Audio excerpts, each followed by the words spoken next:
think I just realized my microphone wasn't turned off. But hey, what is it? How's it going tonight? Glad to see everyone. Hope y'all are having a good time on this Tuesday evening. I'm going to get the main camera up in just a moment here. Just getting this shared to all the places that I need to make sure it gets shared to.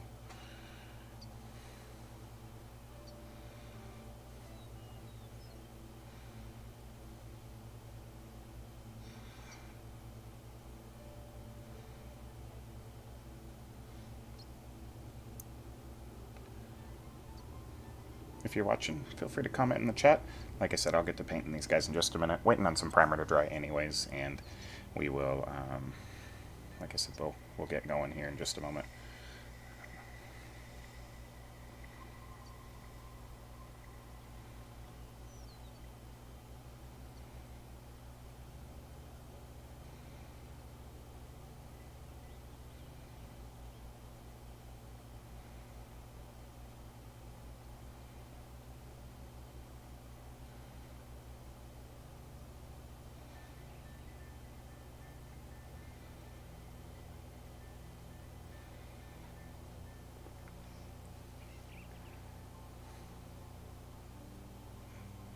For some reason, when I share the link across to different groups, it doesn't always like add the text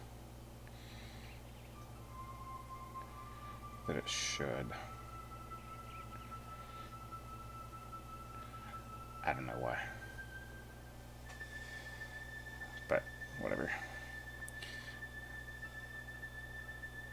But only when I share the YouTube link. I'm not sure what's going on with all that.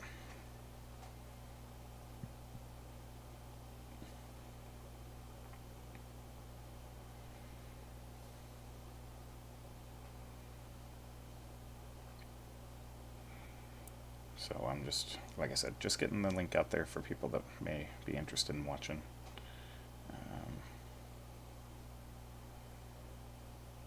And then we'll get started. Got some exciting news today, so I'll share that with you as we paint.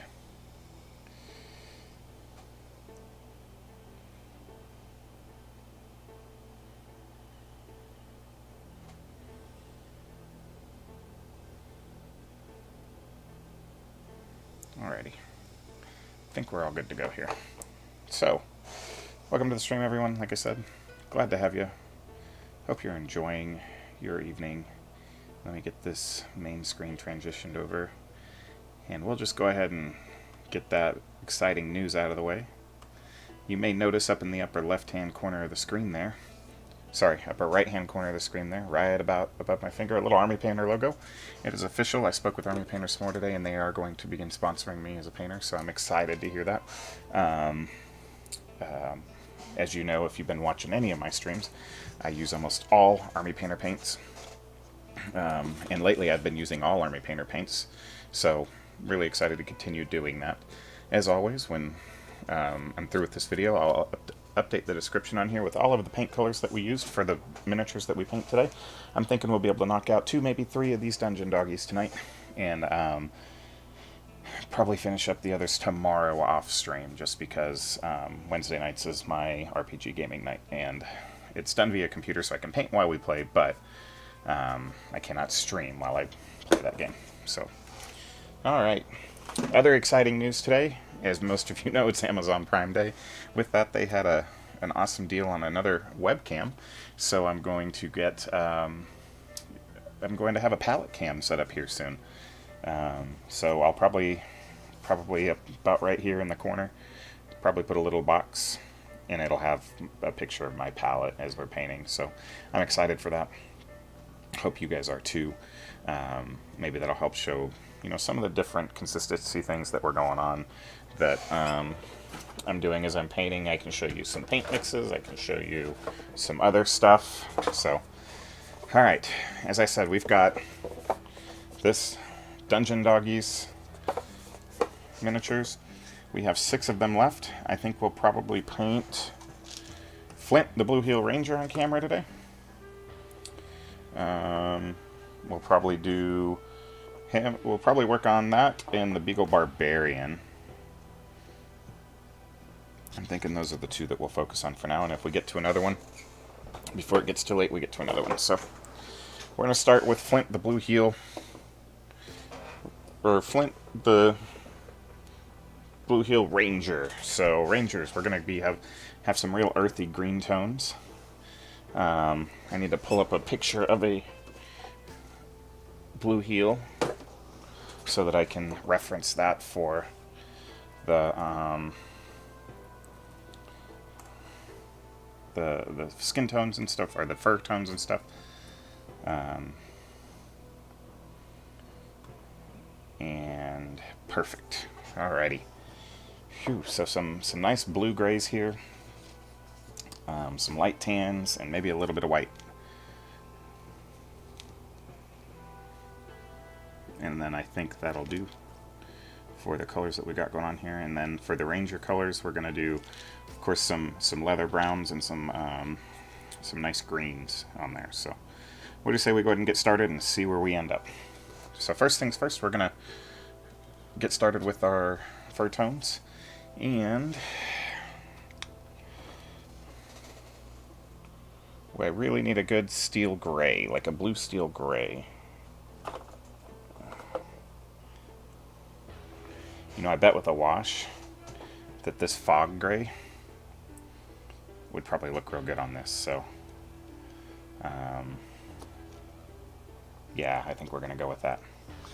It's another color that I've not used yet, so as always, with my Army Painter paints, I have the Army Painter stainless steel bearings. Pull the little cap off. Drop the ball bearing in there.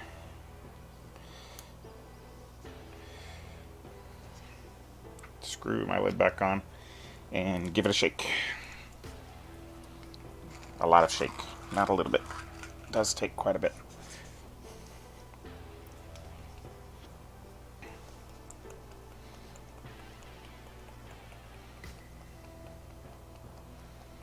Shake, shake, shake. Shake, shake, shake. More shaking. More shaking. So, fog gray, still shaking. And we may try to stipple in a little bit some darker colors as we go. We may use a sponge technique to get some of those on there. I'm not sure yet. We'll see what I think things look like once we get to that point in painting. It would appear that my camera is not liking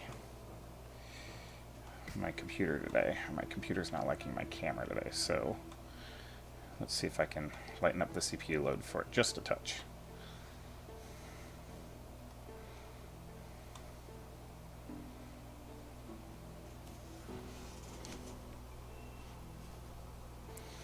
I'm working on a couple things.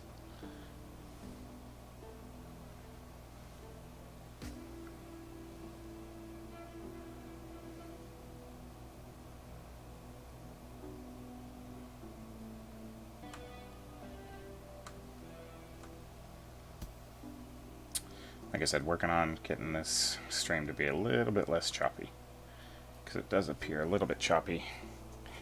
Let's see.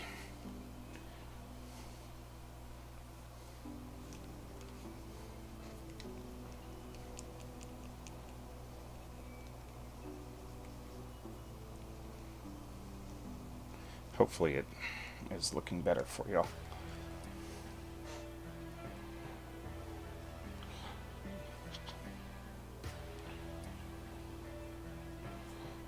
Do some real quick testing while we think about some of those colors that we're going to put on here.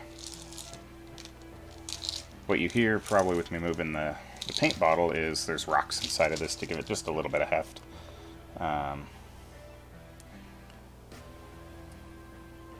Just a little bit. Nothing major. So, yeah, we're getting some frame choppiness, and I don't like that one bit. So,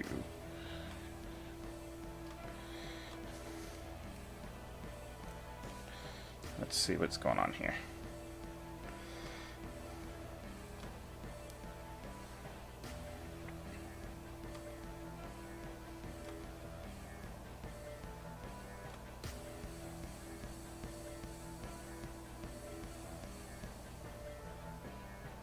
Let's see what's using up the whole CPU. OBS is using quite a bit.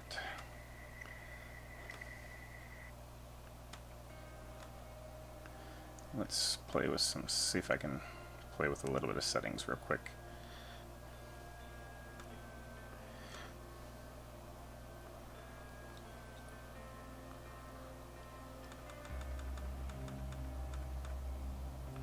See if maybe that bitrate reduction will help. Hopefully it doesn't mess up too much.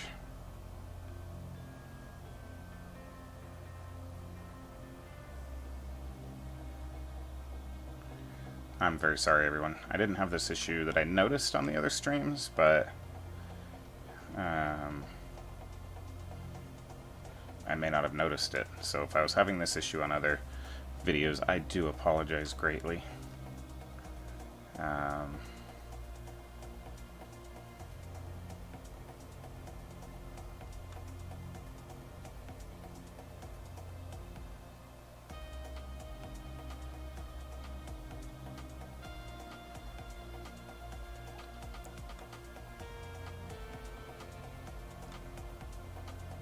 Okay. See if that helps some.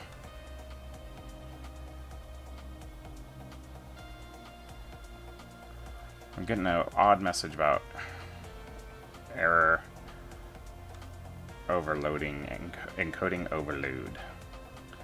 So I've not seen that before.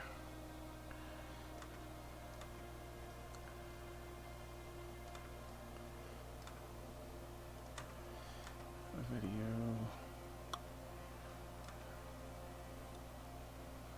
Well, we're gonna roll with it as is, and I hope that it doesn't get too terribly bad for y'all.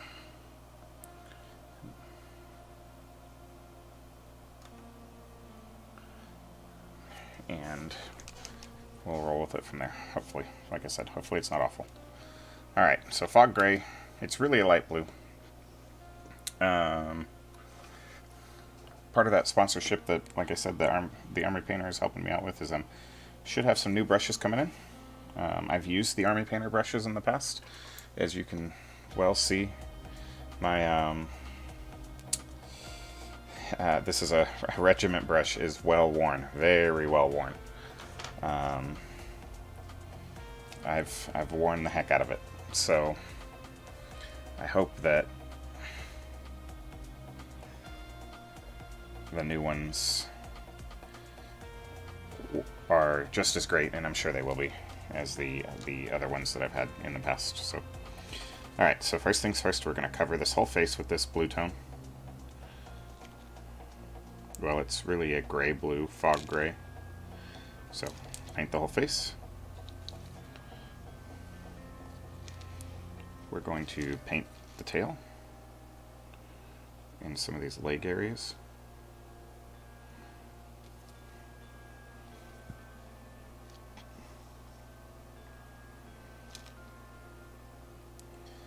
And what I do to make sure that I'm able to give you guys a whole list of all of the paints that I use throughout these painting guides is I set them aside, and when I go through the description, I just, as I'm putting them up, I write down the name of them in the description. So that way I don't forget what colors I've been using for y'all.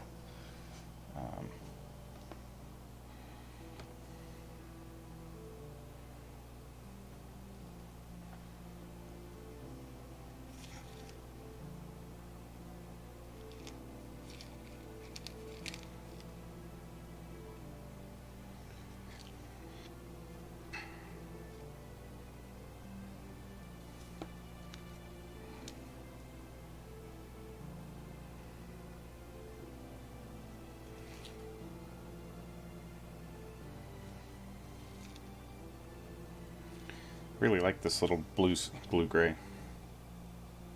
And as you can see, it didn't take a whole lot of effort for me to get the Army Painter paints mixed up good and well. Again, one of the #1 complaints that I hear from people about Army Painter paints is, oh, they don't mix well, or they're thin pigmentation, and I can almost guarantee 100% of the time that the reason that is that they did not mix their paint well enough to begin with. They do separate when they've been sitting for a while. and you might have to mix them up if they've been sitting for a while. So I can almost guarantee that if you bought a new bottle of Army Painter, you're going to have to do a fair amount of mixing. And that those stainless steel agitators go really far. You can use glass beads. I've not had any issues out of the stainless steel agitators, and I've had them in some of my paints for over 2 years now. Or for almost 2 years, I should say. So, again, my experience may not be yours, but I've been happy with mine. Alright, so we got our blue on. Let's find a good earthy green to use here, and I think I really like this angel green color for a ranger's outfit. So we'll probably do that. We'll probably paint the hood black, we'll paint the body armor green, and then there's little leg bracers. We'll paint those, the leather, like a nice oak brown, and bring those up to a leather. He's got a bedroll. We're going to paint that skeleton bone. And then some of the leather packs, of course, we'll paint with the oak brown and highlight them up to a leather green. So, or not a leather green, a leather brown. So starting with our angel green.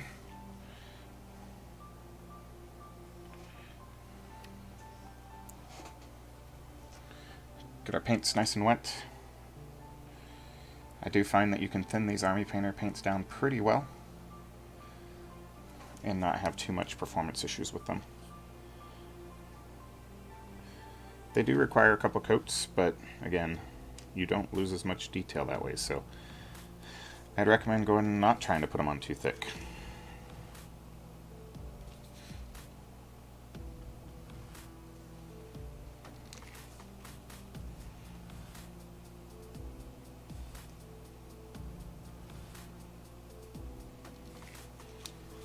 Take your time as you're painting.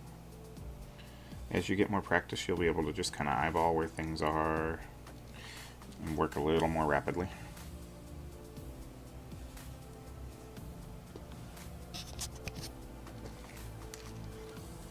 I've realized I need to get a cover for my microphone, like a foam cover, to reduce some of the maybe breathing sounds.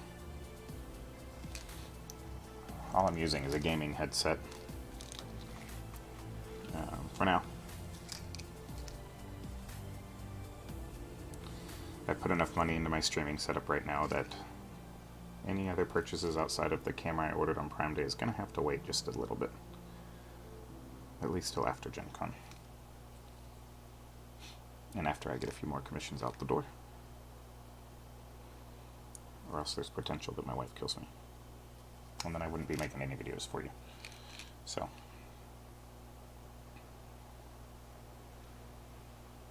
I don't want that to happen.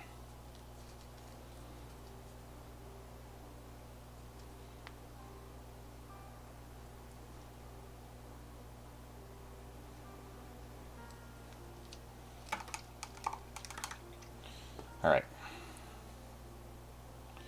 So for some of the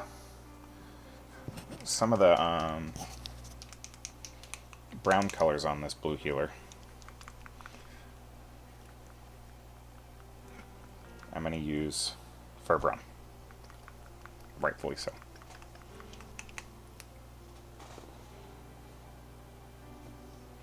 We've used that on a couple of these other dungeon doggies.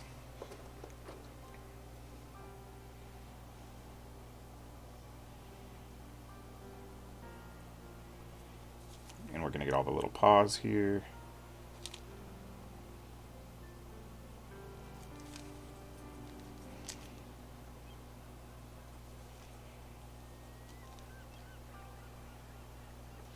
I do kind of wish these guys didn't come based already.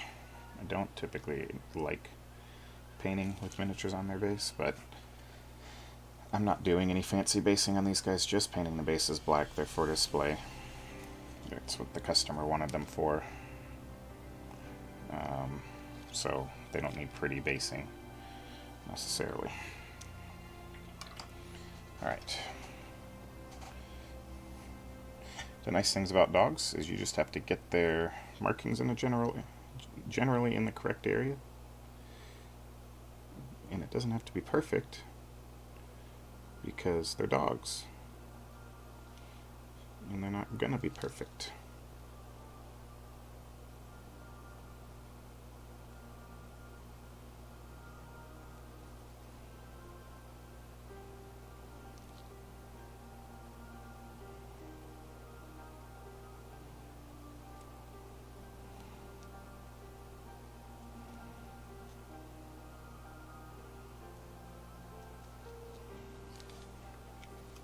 Just painting the mouth the color that I think it should be.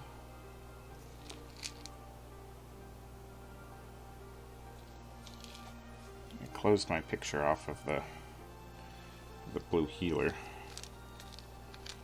but I think we're on the right path here.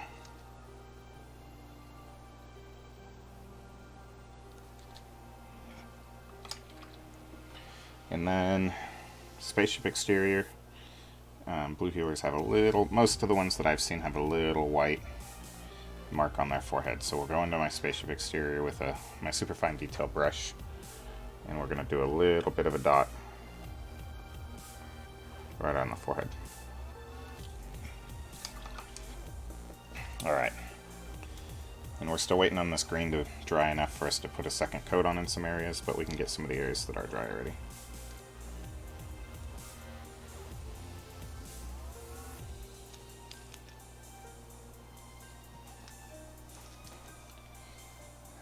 I need to get my comments showing. Tonight has been a rough night in this paint studio. We are riding the struggle bus. Alright, I think we're all set now.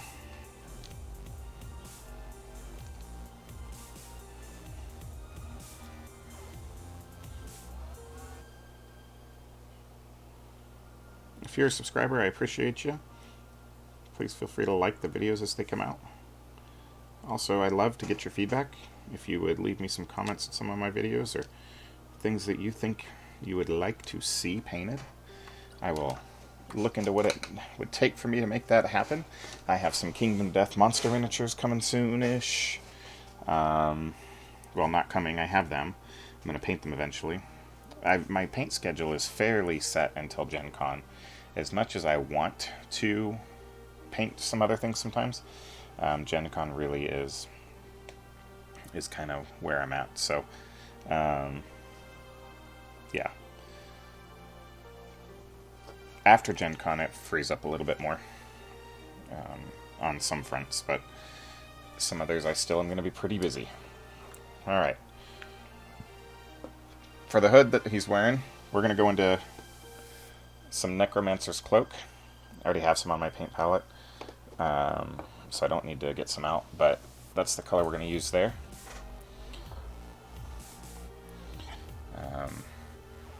On my wet palette, I just need a touch of paint to bring it back to life again. I use that now for my blacks in place of my custom black that I used to use. Necromancer Cloak has filled that gap nicely from the Army Painter line, and I've really enjoyed the results that I've gotten with it.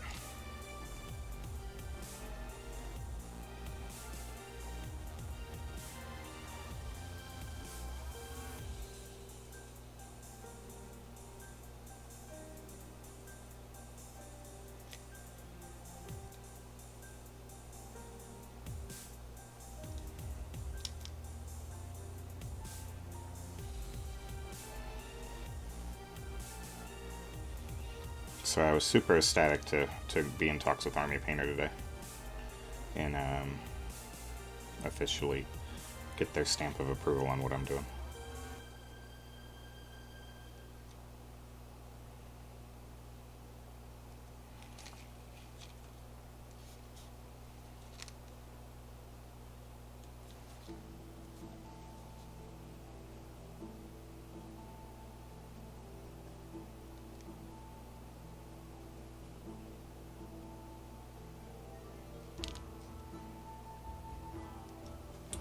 Just working with this Necromancer Cloak. I may go down to a little bit finer brush to make sure I don't bleed over too much into some of my blues that I put on this guy, because unfortunately my size 0 seems to have seen some better days.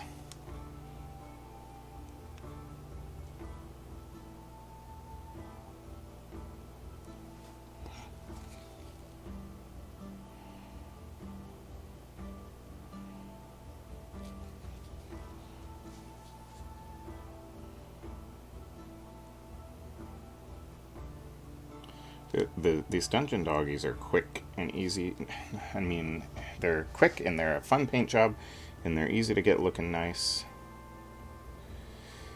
And I've had a ton of fun painting them. They're made by Steamforged Games, the same company that painted or that made the Critical Role miniature that I was painting last night on stream.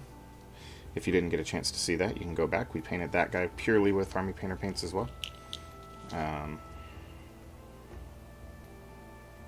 They really do have a great line of stuff, so. Alright, just about done with this black. Okay. Alright. What we need now is that oak brown I was talking about. Get it a quick little shake. Doesn't take a whole lot because we used it yesterday. So.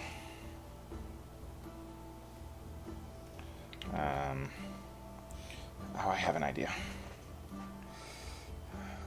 Bear with me as I do some work here real quick.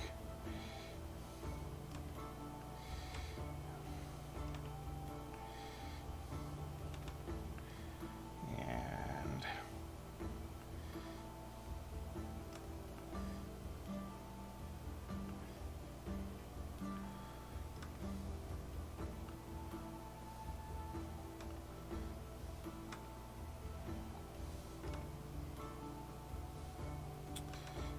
I think I had a couple things going that may help with reducing the load on the old CPU there. Let's see if that helps some. We shall see. Maybe. I don't know. Alright, so into our oak brown.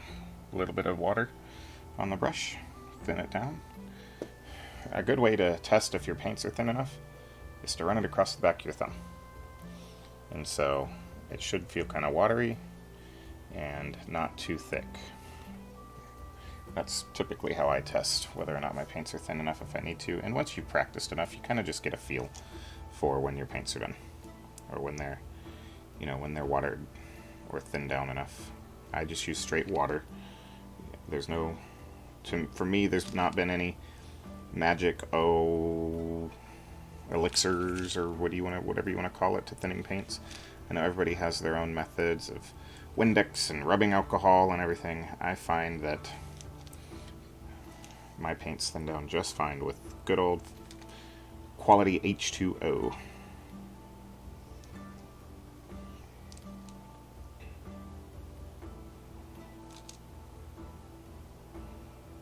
So we're hitting the bracers with this brown, the oak brown. It's a nice earthy, deep brown color. We will do some highlighting back up to a leather brown color in some areas with it. But I find that leather brown's too light if you try to use it everywhere for leather. You can, and it looks fine. But for my tastes, I like to come back up to an earthy, or build up from an earthy brown color. And this oak brown's been my answer lately.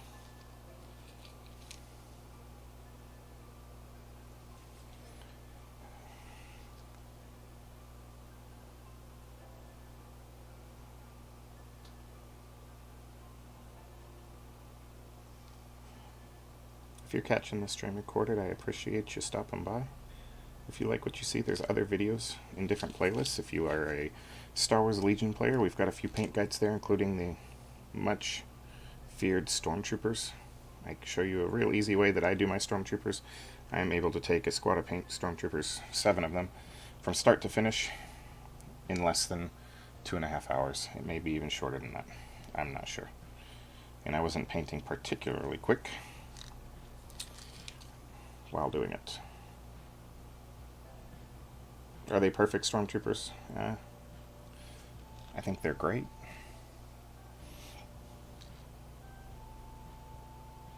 I've won awards with them.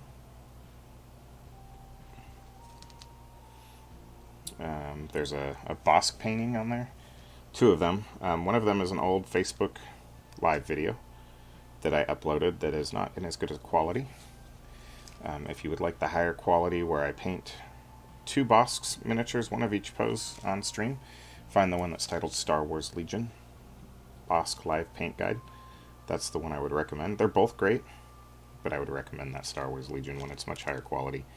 It was streamed directly on the YouTube platform rather than onto Facebook where they only let you stream in 720p and then copied over.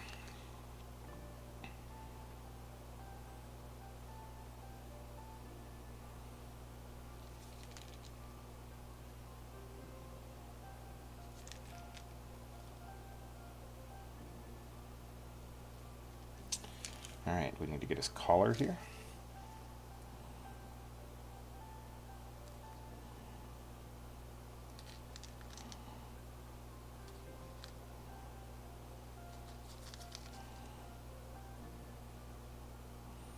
I also want to give my viewers a huge shout out. You guys are keeping me motivated to paint. I've really been enjoying the streaming. Sometimes painting can become monotonous for me, especially if I'm painting the same thing over and over and over, and sometimes even over again. And so you guys interacting with me helps keep me going. I know today we don't have much interaction going on. I'm hoping that that picks up here soon, but we'll see. And if not, you know what, you guys can always watch this later. I'm not taking my videos down. I'm going to delete one, and that's we had some errors when the stream went live. For some reason my streaming software didn't want to talk to YouTube, and I'm not sure what happened, but we're gonna get that video taken down. It's only a few seconds long anyways. But when I hit the stream button, it said error, blah blah blah, whatever the error happened to be. So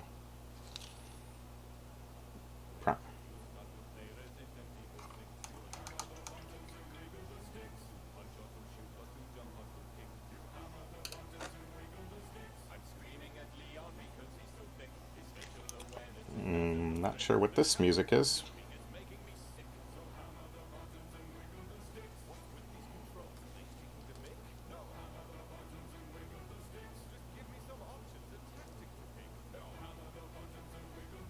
It's a little different, isn't it?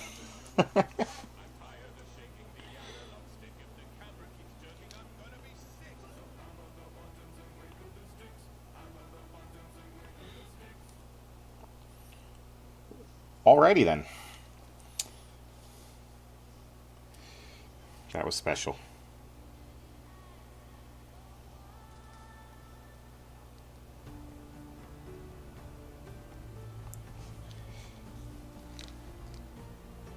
Still working with this oak brown, just touching up some of the areas that could be darkened a little bit. So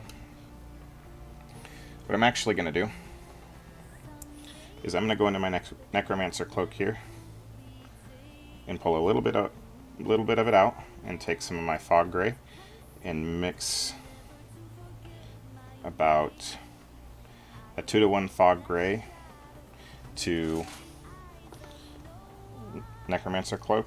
And here's fog gray right here, and here's Necromancer Cloak here, and this color right here is what I'm doing in between. So we're going to mix those two together, and we're going to go do a little bit of work on some of the blue areas. But we don't want to take away all that beautiful bright blue color, because that's what healers are. So make sure you thin it down.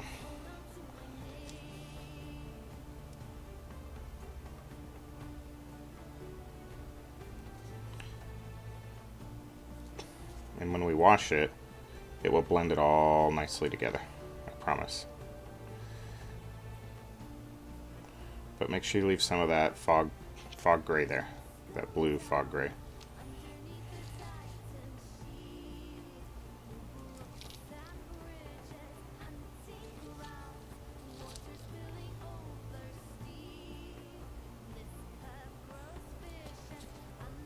And how you decide to leave it is up to you. You can leave it different spots, areas, things like that.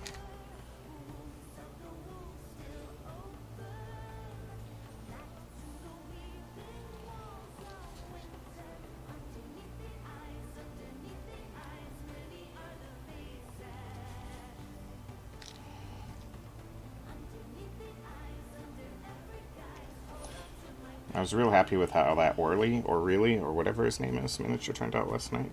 The turtle. I thought he was pretty slick.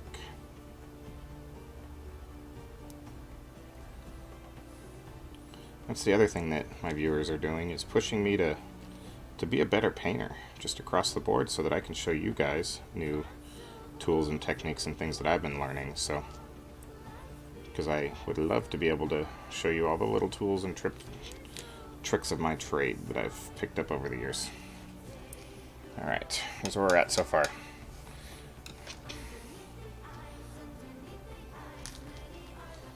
I know it's not much yet. We are working on it.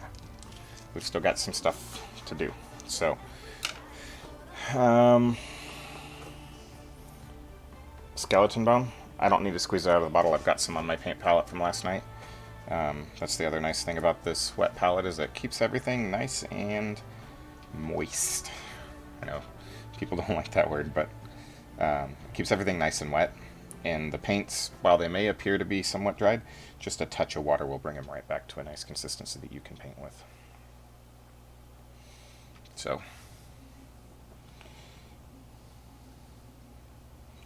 somehow this skeleton bone, though, took up a whole lot of my wet palette. I think I squeezed too much out on accident last night. So, oh well. This color does take a couple coats, so make sure you thin it appropriately and just let it, just work with it. So, alright, while we're doing that, what I want to do is I'm going to take some more of this oak brown. He has some stitching going up his hood, and I'm going to put some brown on each of the little stitches. You want to go ahead and put these details in now, so that when you wash, it helps blend them in a little bit, and then you can highlight them back up later. And then if you get paint, I've taught you this trick in a couple other videos, you get paint somewhere it doesn't need to be, flood the area with water, grab a clean brush, and wipe it off, and it comes right off. So,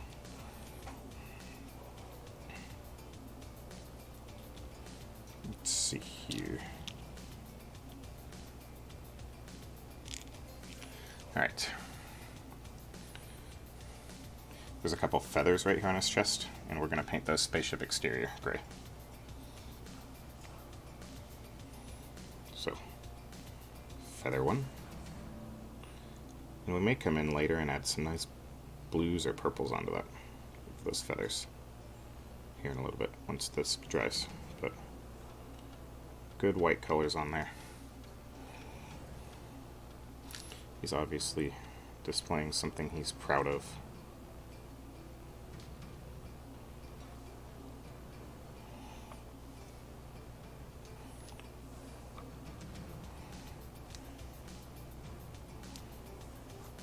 There's also some stitching around the edge of the cloak, so make sure you get all that. And there's some, it almost looks like feather details or something on there. So we're going to go ahead and hit that with some leather brown, or some oak brown. Same thing on the chest, he's got a bunch of it.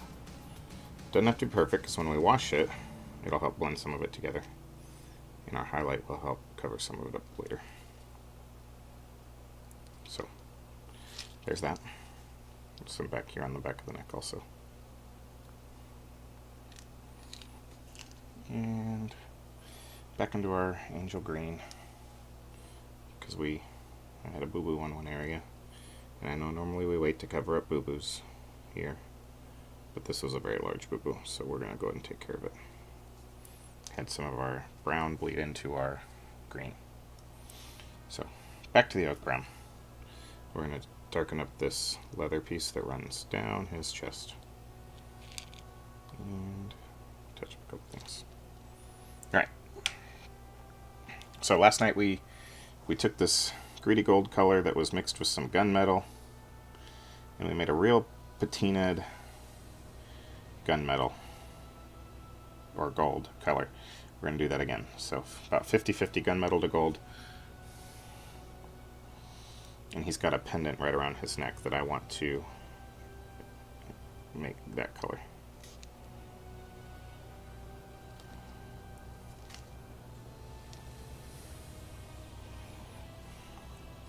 Alright, second coat on our bedroll here.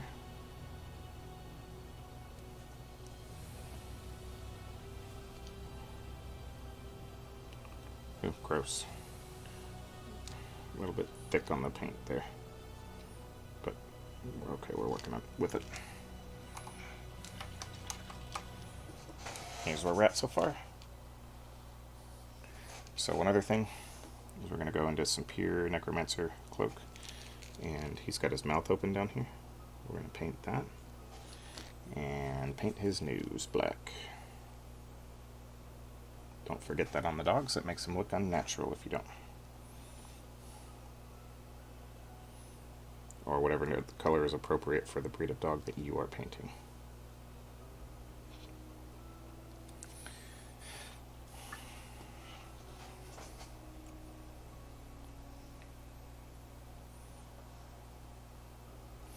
Lastly, I'm going to take just a little bit of the fur brown, just a little bit of my skeleton bone, maybe 50-50. I'm going to make a pinkish color, and I'm going to paint the inside of his ears, how they're up. Again, it's these little details that really make them feel like they're animals that are alive and not just painted miniatures.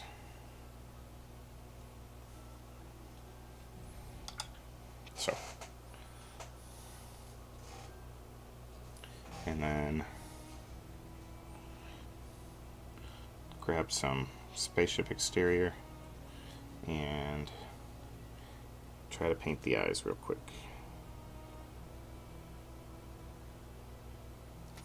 Make sure you have some decently thin paint for this, and you want to just get some paint right on the tip of your paintbrush.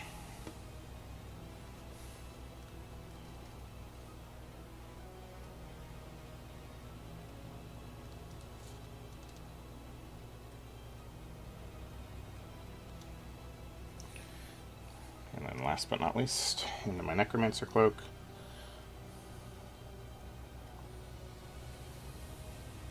Paint right on the tip of my paintbrush, and we're going to go with an even smaller dot.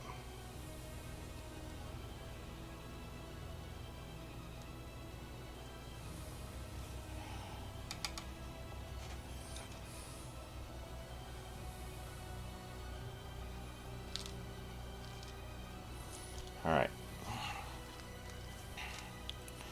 Grab a little bit more of that blue-gray color that we did, and I'm going to cover up a little bit of the tail with it because I'm not happy with how that was looking.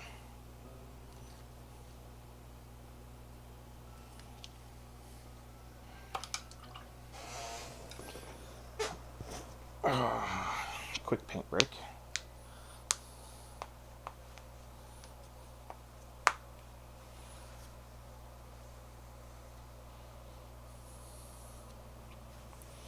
And we're going to do, after this we'll paint, the crossbow's going to be, we're going to go with just metal on it. But we can start getting some of the other metal areas, so we're going to use Armor Painter Gunmetal. I really like this metallic color that they put out. I do have some iron, I don't know, something other, blackened iron or something like that on the way, and I'm excited to give that one a shot. But we're going to get all these little buckles. He's got lots of metallic buckles and hoops and rings and all sorts of little metallic bits on him. Make sure you hit those. It helps give some pop to your mini.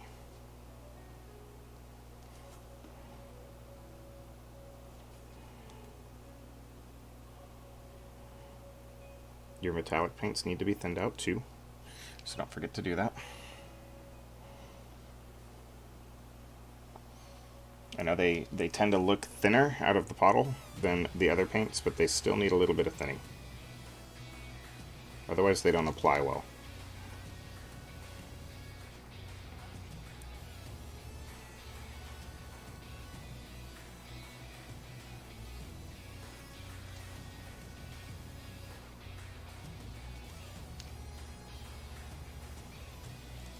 I'm gonna make him look like he's got a silver chain around his neck.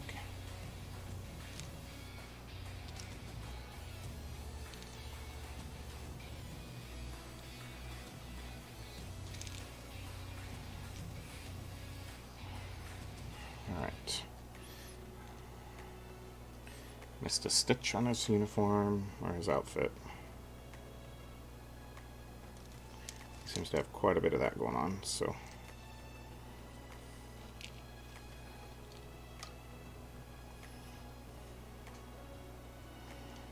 And then underneath his belly, he has a strap that runs across. So make sure you get that too. I know you may never see it, but better to err on the side of caution there. So, and lastly, he does have what appears to be like a leather strap that runs across his back. So we're gonna paint that in real quick. It holds his, it's like a saddle pack that you would see on a horse. And it makes sense, these are dogs, so make sure you paint that in.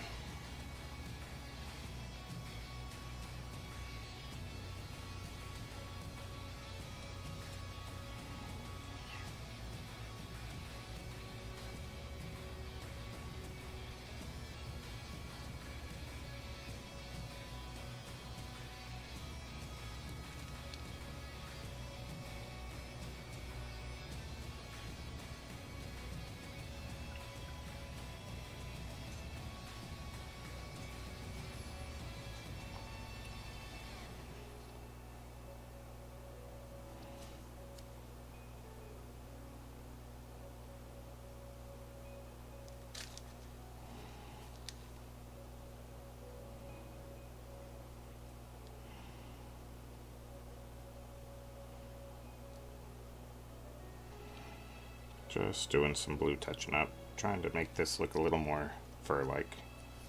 So, alrighty. Let's see about putting some color onto these feathers real quick. We're going to go into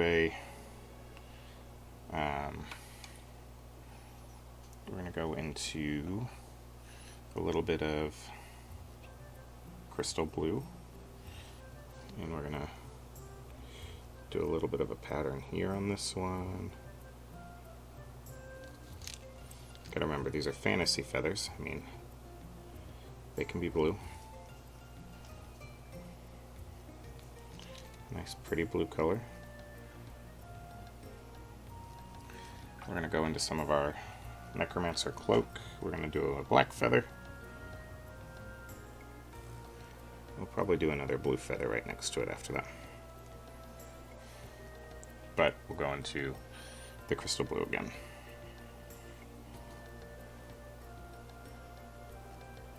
For that one. Alrighty. Feathers are done. Just to give it another color pop that it didn't have otherwise. So, into our metallic gunmetal.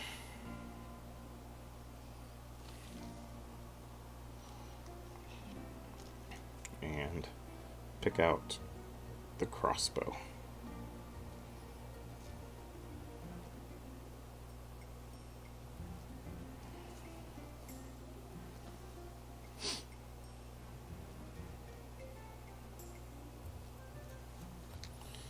Make sure you get this all the way down against your other colors, because if you don't, when you're putting the metallic next to another paint color, it will stand out like a sore thumb.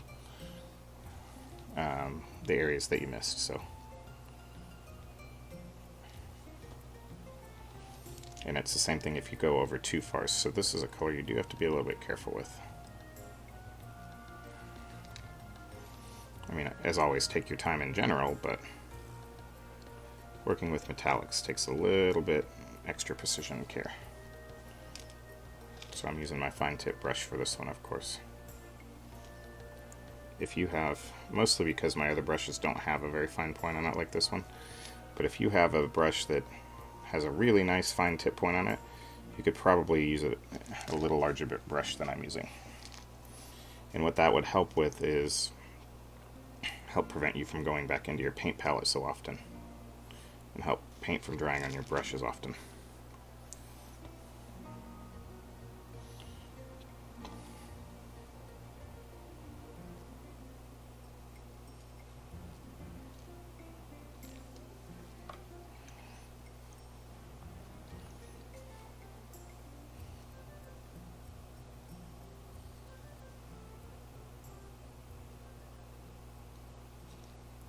Alright. We're also going to get some of that skull brown, or skeleton bone. It's not skull brown. I don't know where skull brown came from. Skeleton bone. We're gonna do our bolt shaft here in skeleton bone. And of course, you know, it wouldn't be a completed painting if I didn't completely jack that up. But hey, here we are. We'll do some cleanup here in just a minute. And then for the bowstrings, we're going to do Necromancer Cloak. So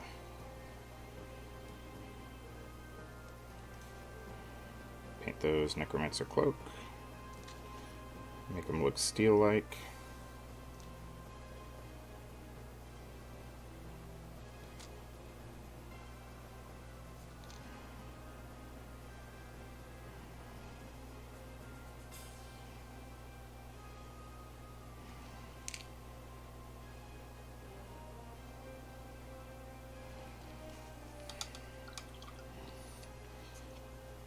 Grab some gunmetal to clean up my little bit of a mess that I made in a couple areas.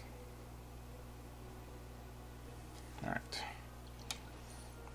Last thing on that, back into my skeleton bone to bring that bolt up just a little bit further. There we go. Alright. The bedroll has a couple of straps on it, so we're going to hit it with some oak brown, and then this guy is base coated.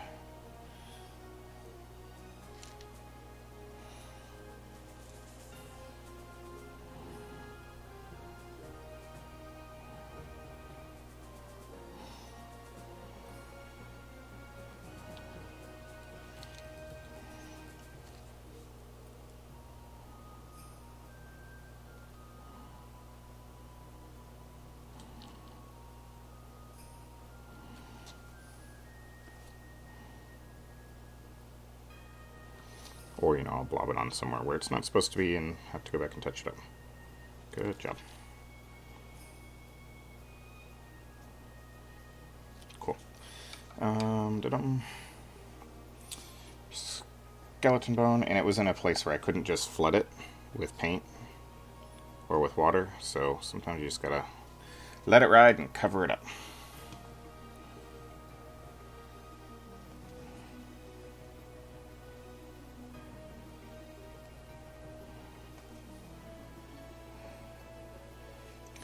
No big deal. Easy fix.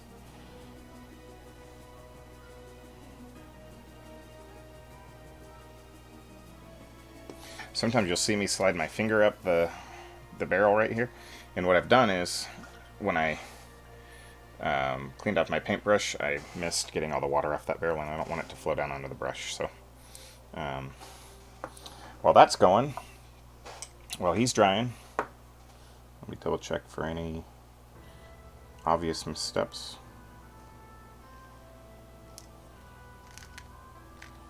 I'm not seeing anything. Alright. I'm going to show you how I clean my brushes. So I take a brush cleaner, use whatever one you want. This one I use right now is Gentastic's Drunken Brush Goop. It's a cleaner and conditioner. I also have a puck of Master's brush cleaner. It's been well airbrushed on. But get some water, go down into your brush group, get a good little foam bit going up. I pull it up, and I take it into the palm of my hand, and I'm just going to work the bristles a little bit. You know, I'm not pushing too hard. Little circles. Go get a little bit more soap if needed, and really work it in there. You can also put it in that crease of your hand and drag, and as you pull back, twist a little bit and push forward. Be very careful not to bend your bristles back. Just a small amount, but you really want to kind of work a little bit up and towards the ferrule, not barrel, because if you get paint up in that ferrule, your bristles will split. So make sure you clean your brushes and condition them every once in a while. And then once it's all done, the best way to tell if it's clean is if your soap is coming out not colored of whatever you were painting, then your brush is clean. And if I were going to store it, I would apply just a little bit more brush soap, and then I would shape it to the tip, the point that I want it to keep, and then I would store it ideally back in the plastic tube if you have it, like so. And there's different people. Some people say store them flat, some people say store them straight up and down. Never store them like this. My brush holder is flat, so I'm going to do that to my size 0 while we're waiting on him to finish drying up. Let's just do some brush cleaning here real quick.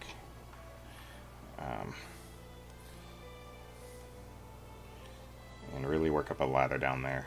This one's been neglected a little bit, and I'm going to see if I can't bring it back some. I doubt it.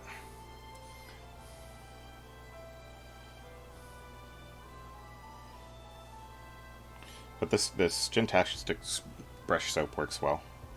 I've not had any complaints with it since I've gotten it.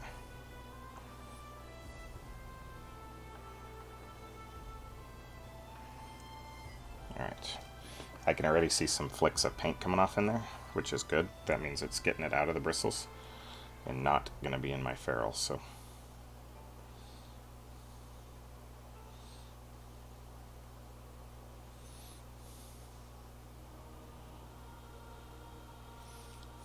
really doing this to try to cram some of that soap up in the ferrule to help it work out some of any paint that may have gotten up there. Again, like I said, I've neglected this brush. I've not had it for that long, a couple months, but I've really just neglected it. But this brush is just a synthetic Princeton. They were out of them. Like I said, I'm really excited to get my hands on some of the Army Painter ones that are coming real soon. Because I've used their Regiment brush, but I've not used any of their other brushes, and I've heard really good things about them. So, probably do a video review on those once I get them and get some practice on them. Of course, you'll see me painting with them on the stream. So, alright. Our Dungeon Doggy is probably dry enough that we can get a wash down on him. Let me get this soap off my hand here. And let's go give him a bath. What do you say? Found the right video finally. Where do I get this? This is from Slow Fuse Gaming. It's the company that makes this.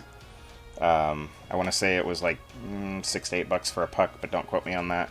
This is the 2-ounce tub. You can get a smaller one. You can get this, or this Master's brush cleaner works just as well.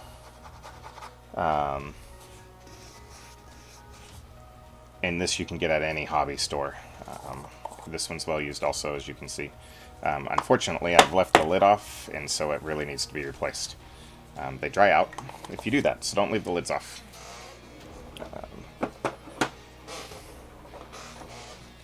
Which is why I've been using this Gentastic stuff more frequently, as it's not dried out.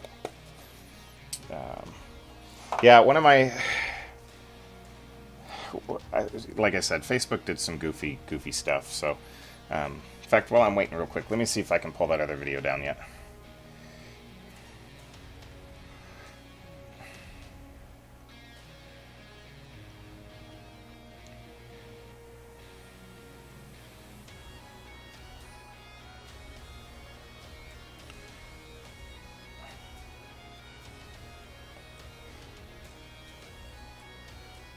Give me just a moment, seeing if I can remove a video.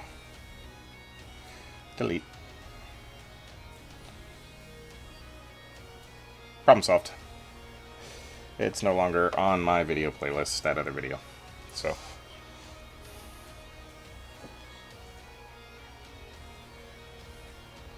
Alright. Cover up the wet palette.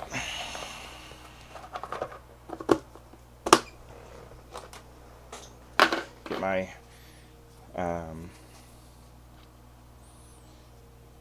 my wash palette. And we're just going to do this guy all in a dark tone. All miniature dark tone. Oops. Squeeze some of that into the wrong paint well. Get my wash brush, my Army Painter Regiment brush that I use for washing. That is well worn, as you can see. It's been through the ringer. And we're just going to brush on our wash on this guy. Straight. We're not diluting it. Just all over. With these dogs, I've been using a lot of dark tone wash because we're going for a more dingier, animalistic look. And so the dark tone is providing that even on the leathers and the other colors that are on there.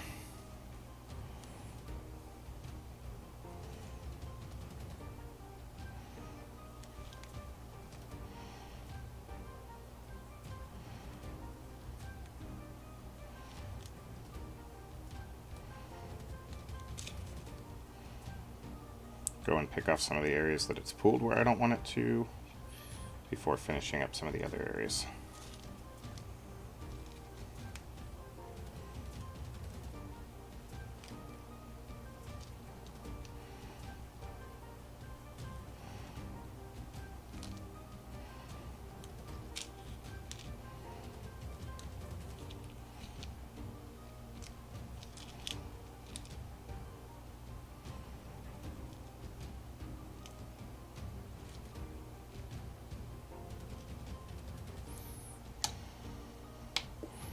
Namely, I'm going to try to get some of it, a little bit of it off around the eyes, because I want to bring those eyes back since I've already painted them.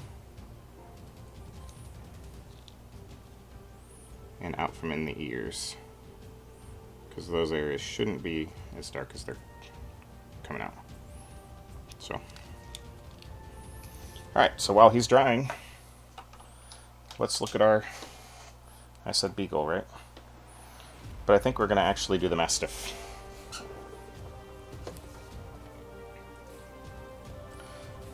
Because the Mastiff is barred, and I think I want to go for some blues on the barred.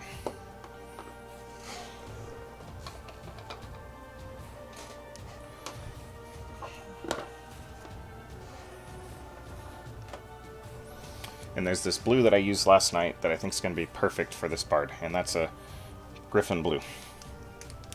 It's a nice, almost jean-colored blue, but we need to paint the Mastiff, and for that we're going to go with Desert Yellow. As you can see, I like this color a lot. It's been well worn out on the label. I need to order some more of it, actually. I didn't even think about that. So our base color for this is going to be Desert Yellow, and we'll end up highlighting it back up with Skeleton Brown, or Skeleton Bone. So, all of our skin here.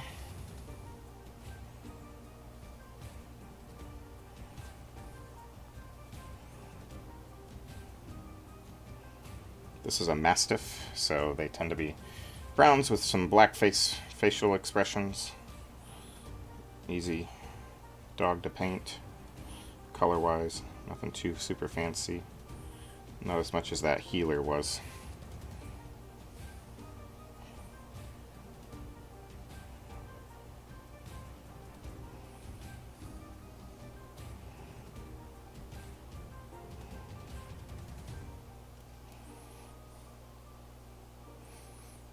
We'll definitely get 2, maybe 3 of these painted tonight. We'll see how things go. Try to rip through them real quick and go from there. And then probably finish up the other, like I said, I'll probably finish up the other 3 off stream tomorrow night while I am playing my RPG with some friends.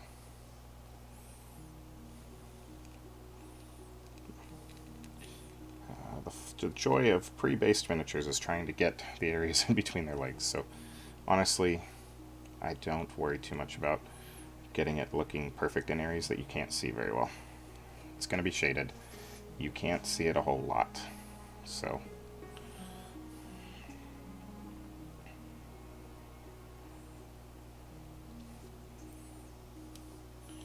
Mastiffs can have some brindling, it's called, also, where they have a like different colors going through them. I am not doing that on this guy. It would be a very difficult effect to paint.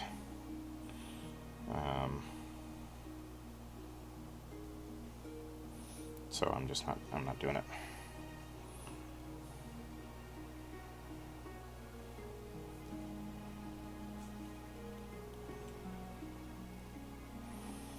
Alright, while his fur is drying, we're going to get some of that Griffon Blue out that I was talking about. Give it a shake, because I used it last night for the first time.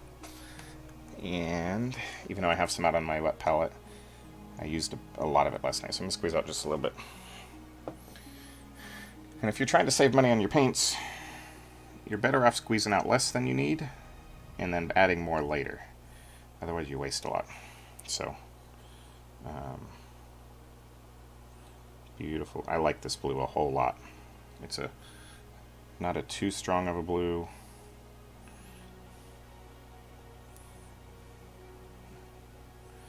It's just a good blue.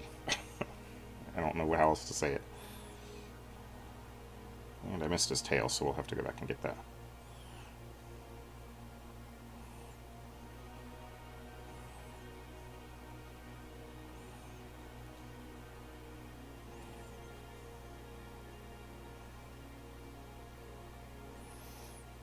And the customer gave me free reign of colors on this, so I'm just having fun.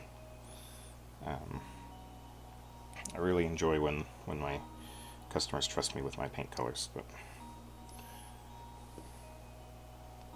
I don't mind the ones that send me and say, hey, I want it to look like this. That's cool too. Whatever makes you happy. But with these dungeon doggies, it really has made it easier for me to paint them without having to be constricted to, well, I want this guy to be green, blue, and black, and I want that guy to be purple and gold or whatever. Because they are such unique sculpts that I can kind of say, okay, I've done a few in this color, why don't I try to get some contrasting colors on this miniature?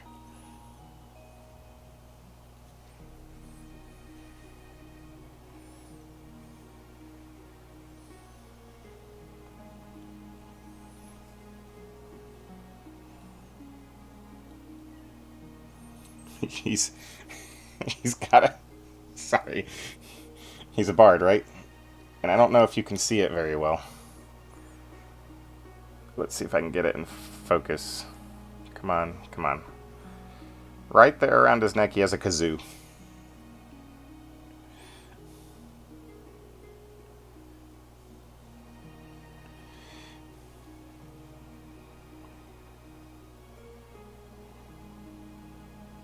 That's awesome.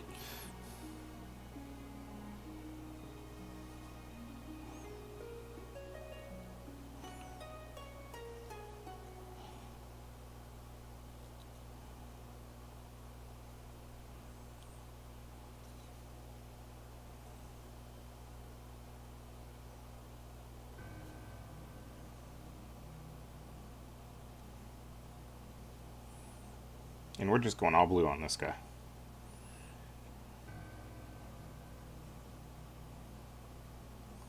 He is all blue.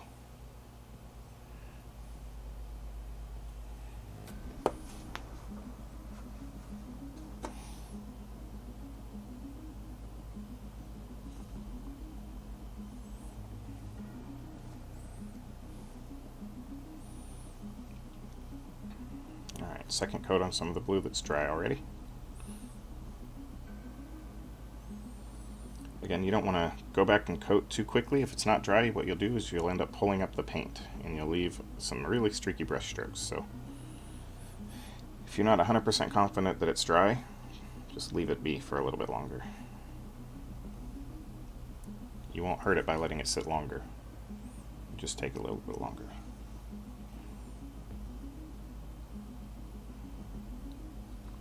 Alright, back to our skin tone, or our fur tone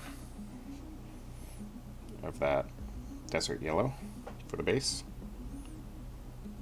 And what this is going to do is when we wash it, we're not going to use a dark tone on it because it's such a yellow tone, where we'll use a soft tone on it and it will bring it down to a nice beige color. Again, when you're painting, you have to think in, if you're going to use washes, you have to think in terms of what is this paint color going to look like after I wash it, because it will look different, I promise.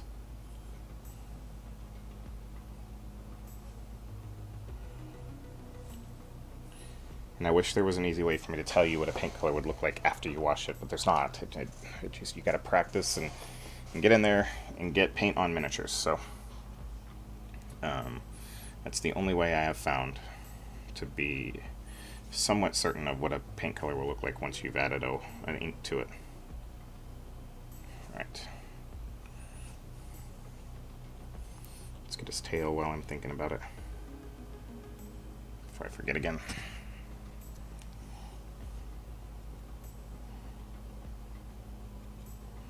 Okay. Let him sit for a second while he dries, and let's check on our blue healer and see where he's at. He's drying up nicely, but he still needs some more time, and he looks much more like a blue healer now with that wash applied.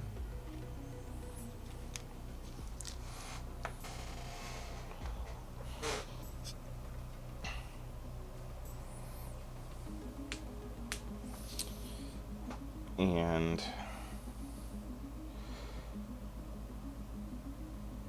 the other thing that I'd recommend when you're washing your brushes, I was talking about earlier, is make sure to use clean water.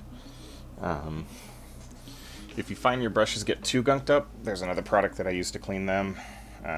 It's a Winsor and Newton called it's a liquid. You can get this I got this at Hobby Lobby. You can get it at any hobby craft store. It's called Winsor & Newton Brush Cleaner and Restore. And you can let this stuff soak, let your brush soak in this for a little bit. I have a brush cleaner stand thing. I don't want to move it around. One thing to know about this stuff, it is highly, highly caustic.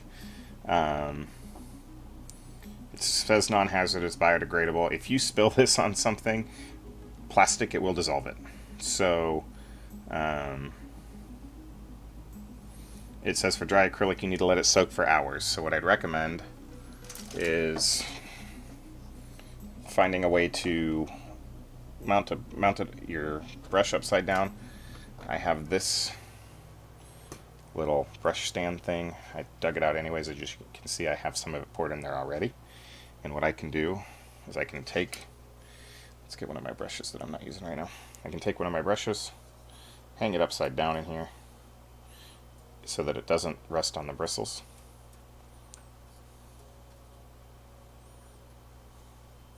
And it will get all that gunk out of there. So I'm only going up to the ferrule just a little bit. And now that I've let that brush sit in there, we're going to let it sit overnight. And I'll clean it out tomorrow when I come back. Once it's done, rinse it off with some water.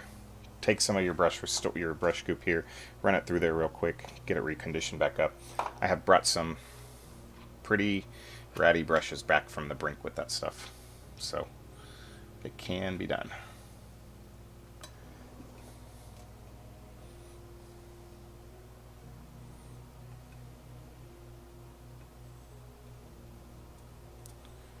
Right now I'm just trying to get another brush in there. Hopefully I can salvage this one. It's one of my Winsor & Newtons. So I have a bad habit of not cleaning my brushes like I should all the time either. I've tried to restore this this regiment brush multiple times, and you can actually see, if you look close, if I can get it to focus that close, I'm not sure it will. Like there's like little, like right here there's a divot along the side that's actually wood underneath. So I found out it's wood underneath the plastic handles on these.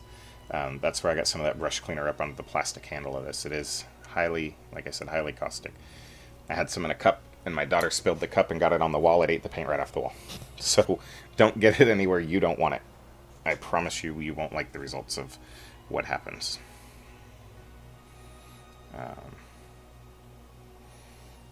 Alright, back to our dungeon doggy here. For his leather bits, we're going to go with the oak brown. So he has a little leather pouch here.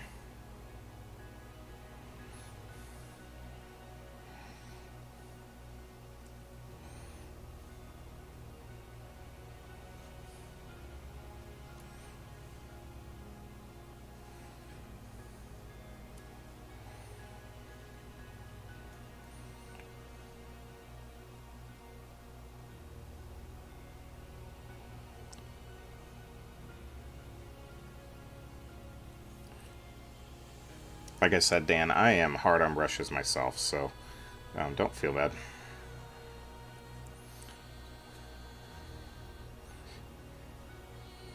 Which is why, yes, I have some Winsor & Newtons, and I did, when I got my Winsor & Newtons at first, I was really diligent, really careful, took good care of them, and I actually wore them out. Like, I had to clean them so often and got them that they were just worn out. There was no saving them anymore.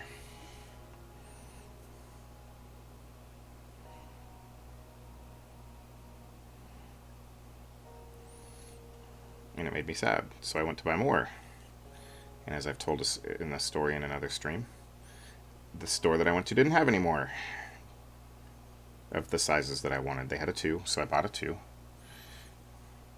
They didn't have any other ones, so one of these Winsor or one of these brushes that I'll be getting to test from Army Painter is going to be their Masterclass brush, which is the same type of style of hair as the Winsor & Newton brush, so we'll see how that one goes. May have a new brush that I like.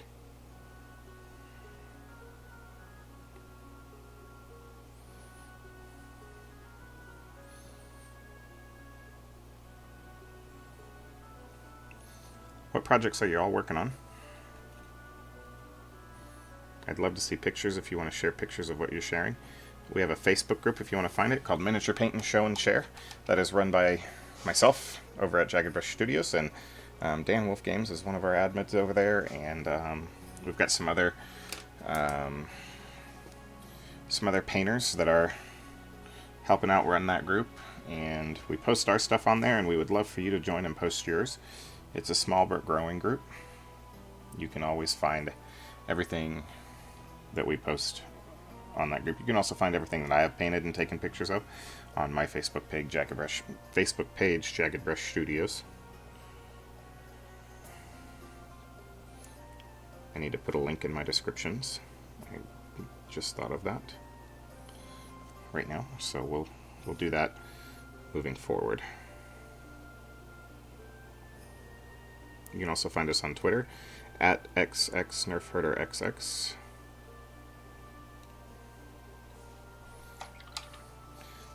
I tend to tweet less than I do post on Facebook, so if you want to find the newest and the greatest coming from Jagged Brush Studios,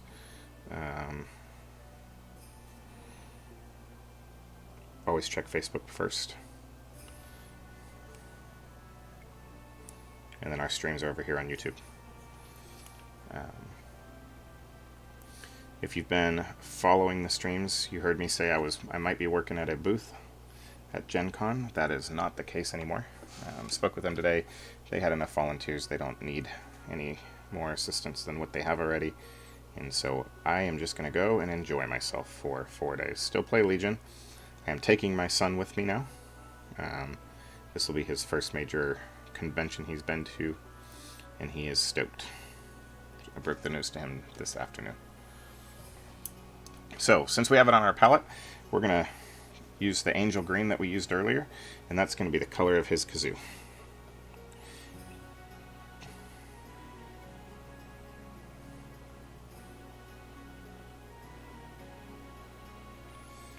Oh, and I forgot to mention the straps and stuff I was painting. I was too busy talking. I did in Necromancer Cloak, so the straps that run down the chest here.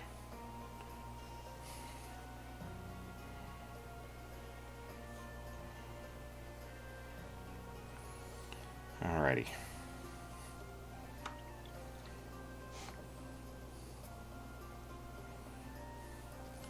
He has big puppy dog eyes, so we're gonna go into our Spaceship Exterior. We're gonna try to touch those eyes.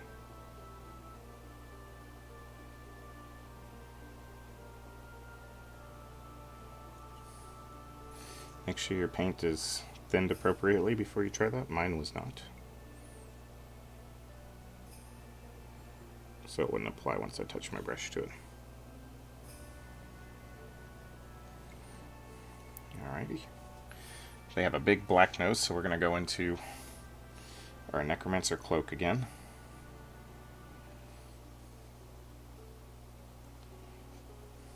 And his nose is very well defined on this miniature.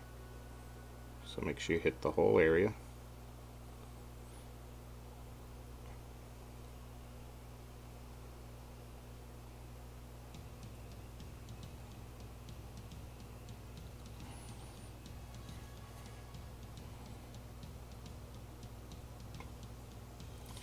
I read today, I can't quote where I read it, but someone said painting miniatures is kind of like coloring in a coloring book. Make sure you follow the lines and you'll do just fine. And I agree with him. Take your time. Find a way to steady your hand and paint within the lines. So he has a little bell on his foot. We're going to go into some gunmetal here. And that's the color of our bell that we're going to use. Or what looks like a bell. I think it's a bell. It's a bell now. I'm not sure what it was before.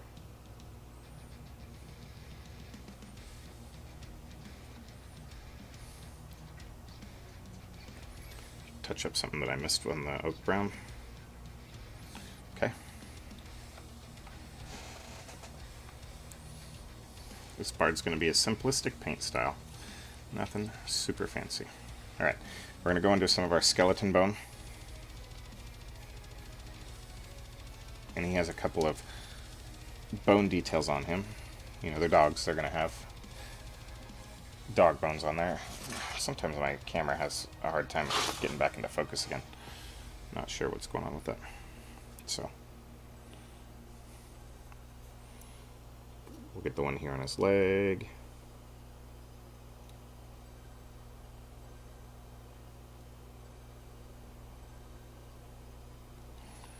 Make sure you thin your paints well enough.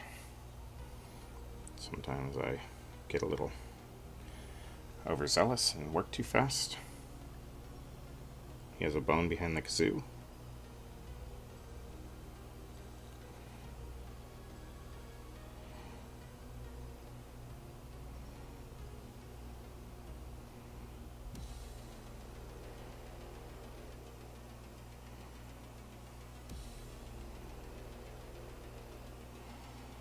Alright, he also has a chain around his neck. And that is going to be gunmetal. Trying to stick to the same palette between the two dogs, roughly, except for the blue color.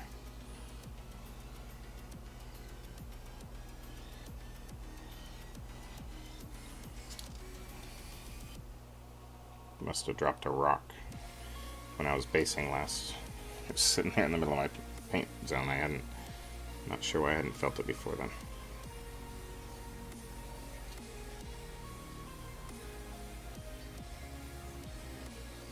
Alrighty.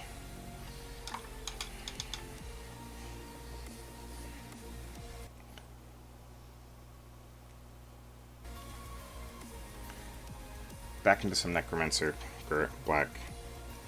Mastiff's also a black around their mouth, if I recall correctly, so we're gonna paint some black around the lips.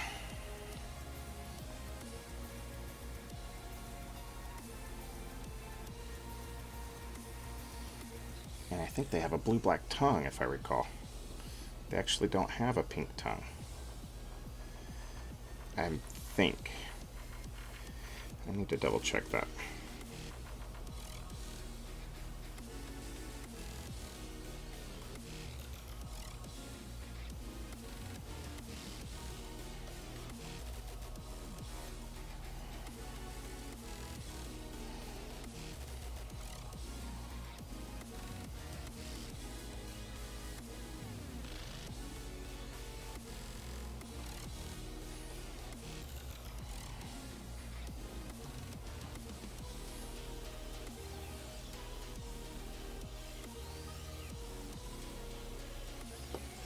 Let me Google Mastiff tongue real quick.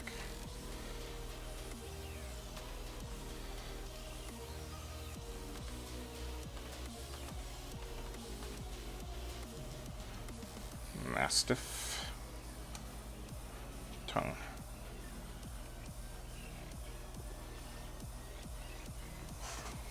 Oh, they're pink, but they do have black around their muzzles, so that's what I was thinking black comes from. So we'll go into some thin down army or Necromancer black color, and we're gonna color some of this face in.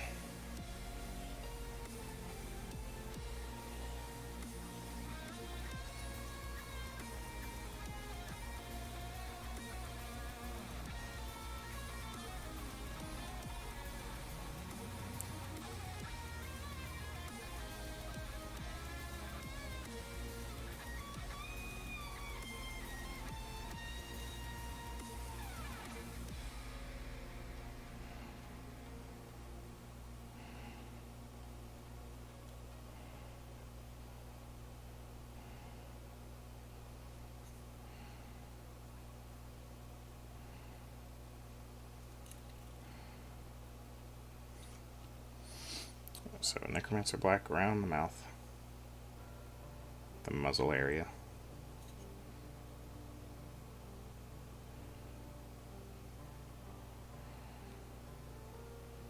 The tongues are pink though. I was thinking of a different breed of dog. There's one that has a unique for having a blue tongue, they call it. It really looks like a blue-black, but they are unique for that. Some breed special.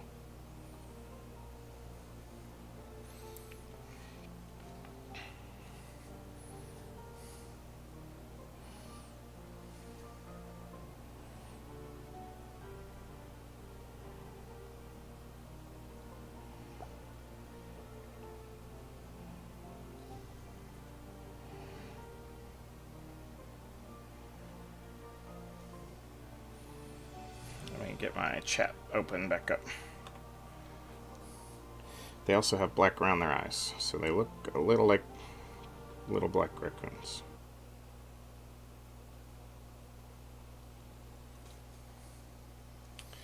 Not sure why we lost music.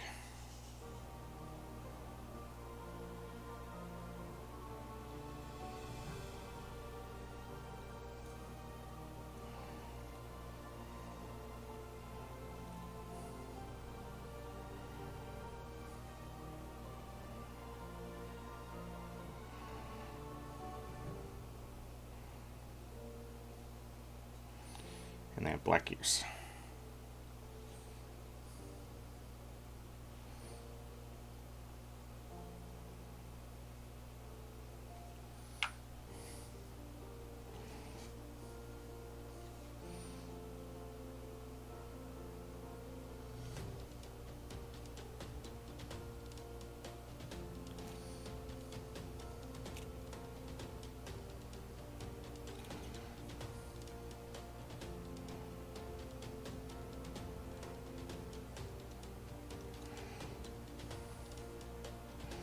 We're gonna have to re-go in and do our eyes because I painted over them black when I was doing the eyes, or the ear, the black around the eyes.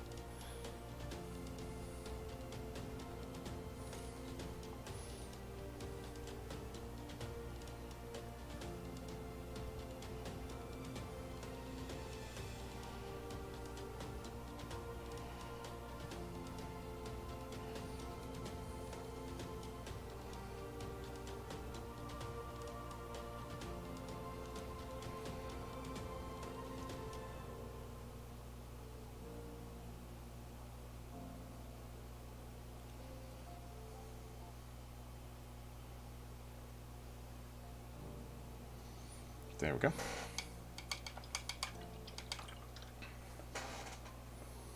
Alright. Let's go into our Spaceship Exterior and try to get those eyes back.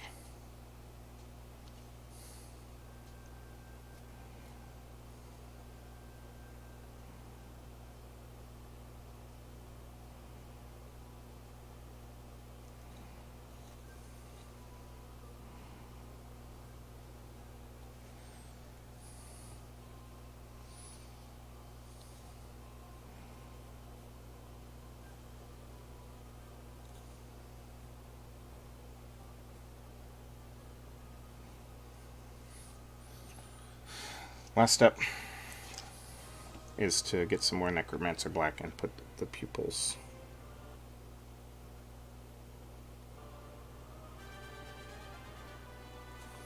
When doing eye pupils, don't just put a dot in the center of the eye.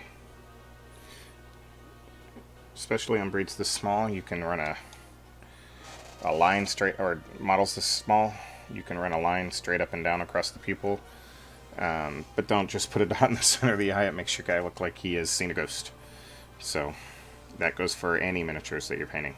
No dot eyes. Also, don't use matte white for your eyes.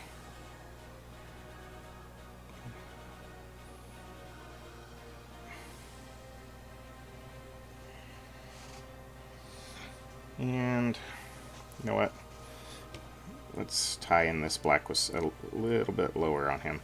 He has a little strap that runs around this bracelet that he wears. We're going to paint that Necromancer Cloak as well.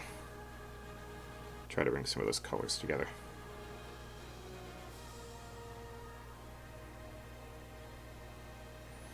So, there we go. He is done. So we'll give him just a minute.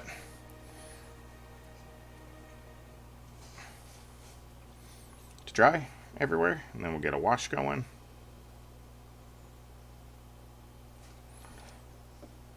Missed a spot on his ear.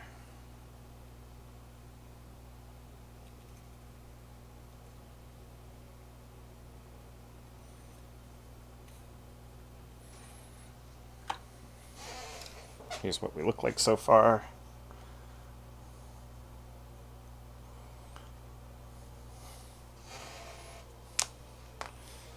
We're going to wash the blue with dark tone, and we're going to wash the skin tone and the leather with soft tone. The fur tone, I mean. So,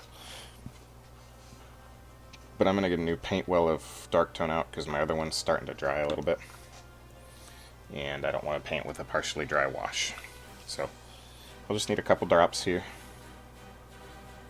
Nothing, not too much. Back to my regiment brush. And on with the show. I may need to get a little bit more than that out, but I'm trying to be conservative with my paints.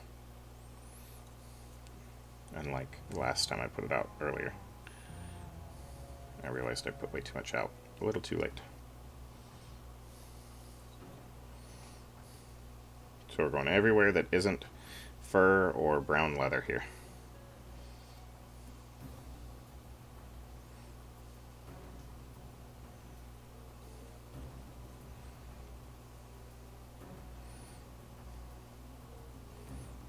And you can try to wick up some of the paint or the wash from areas where you don't want it to pool as much and apply it elsewhere once you've unloaded your brush a little bit. So like around this neck, I don't necessarily want as much wash as pooling there, but underneath here I might want more. So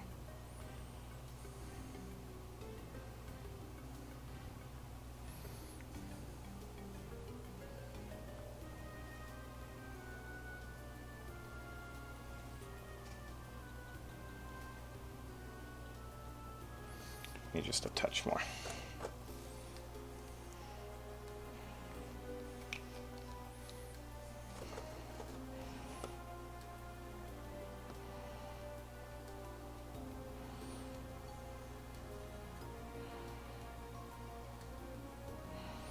We'll bring that blue back with highlighting, and some of these larger areas you can actually wet your brush and pull some of the ink off. Makes your job easier later. So apply it, clean your brush, and you can take some of this out of the pooling areas, and you can clean it off of the larger areas.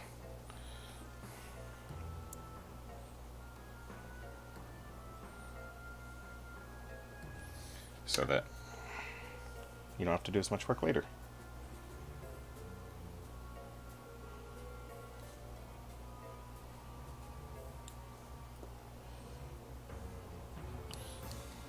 Work smarter, not harder, as the old adage goes. See? And it's all shaded everywhere you want it to be shaded. I need to put a little bit more in this recess here. A little bit more there. But other than that, he's shaded everywhere I want him shaded. Alright, soft tone. Let's see what I can garner out of this bottle here. I did buy some more, but I might have enough to do what I need here.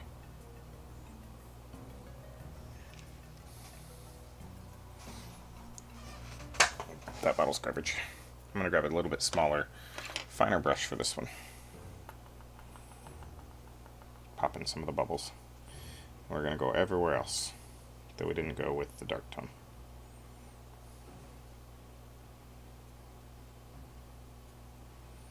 Including on that metal bell that was around his ankle. I know normally you would do metallics dark tone, but since it's so low to the ground, doing it soft tone will make it look dirty.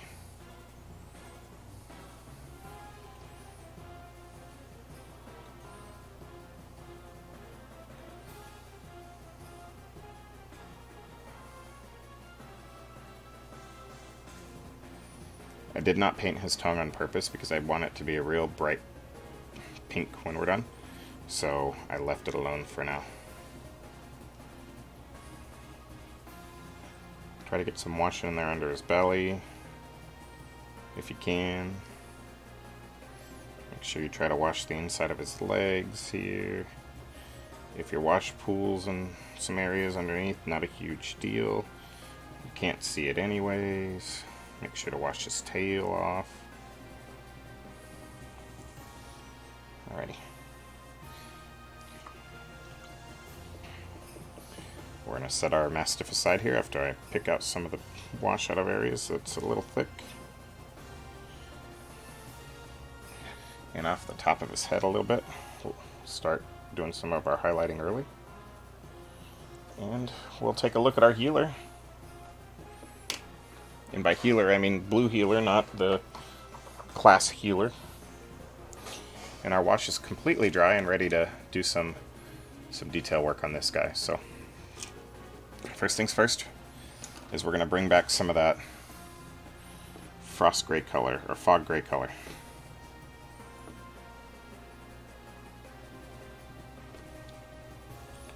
On the tips of the ears. We're going to highlight our first, we'll get the rest of it later.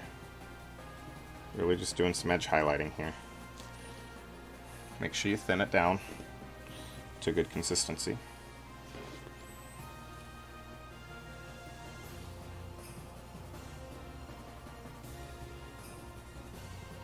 Pick out like some of the eyebrows, give him some character.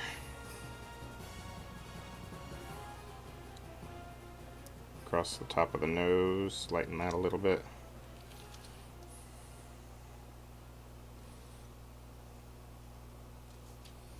Don't get too drastic with it. You don't want to take away those dark tones either, so be selective.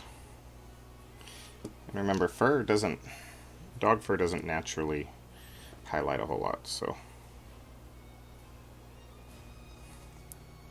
unless it's like a silvery color.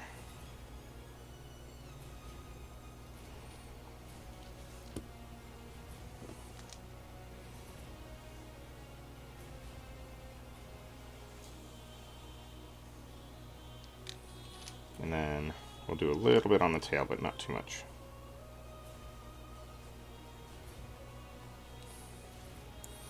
I'm not happy with how that came out, so we're going to flood it with some water.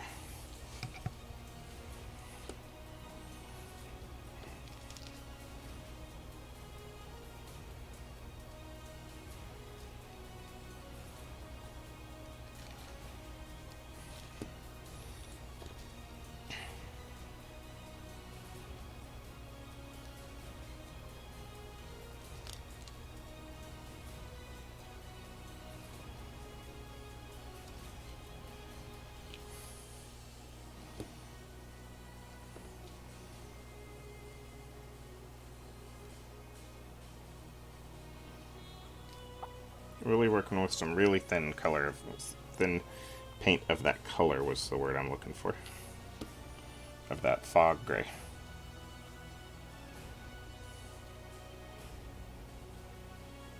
Okay.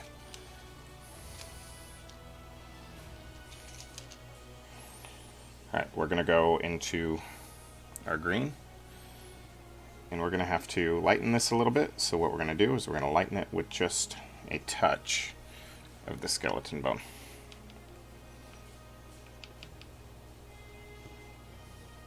So maybe a 3-to-1 green to skeleton bone color.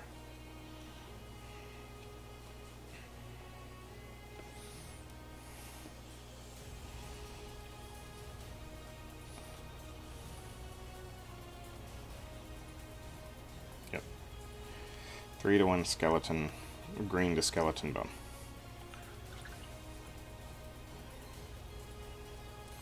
Make sure to thin your highlight color as well. Unless you're doing thick edge highlighting. Some people do that. I have, depending on the miniature. Real thick, almost comic book style lines on some of the highlights.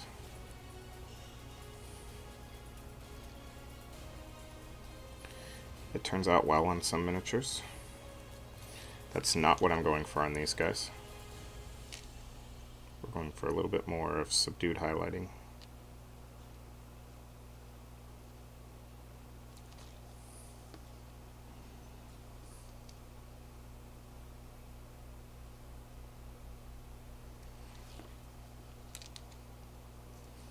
This is always the step that's going to take you the longest, is all this highlighting, so take your time.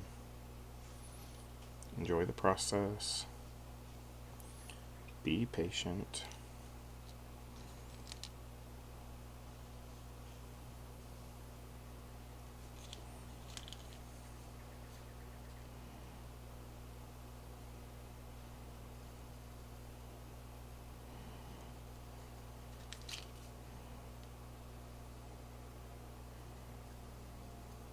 Alright, so for our leather highlights, I'm not going to go into my oak brown. I'm going to go directly into leather brown.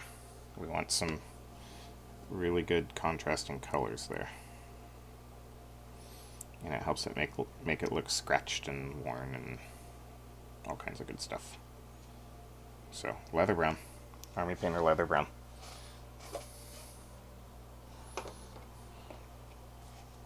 Gotta remember to pull it off the shelf or else I won't write it down later.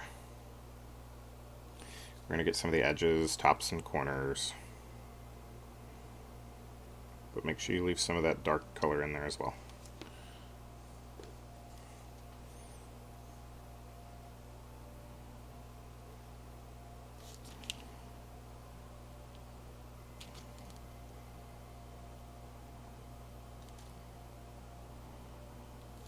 Try to make it look scratched and scraped and like the leather has seen better days.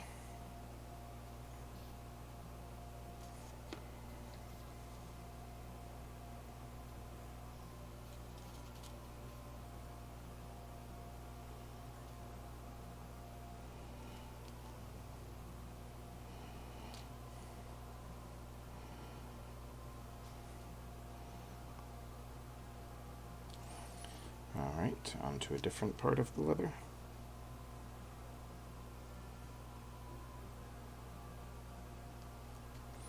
His collar needs some.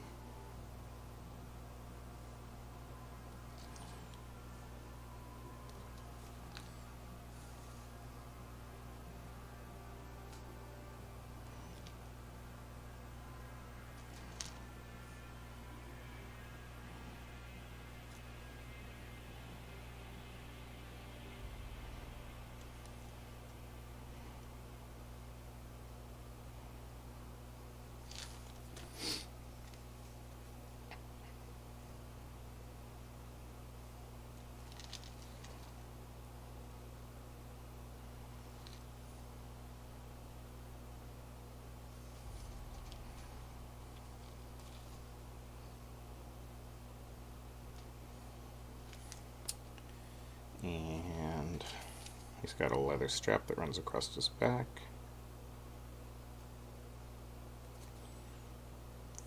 That would not look good if we didn't hit it. as well as this little saddlebag area. Make sure to leave some of those darker lines right next to the area where two different areas that you're painting come together.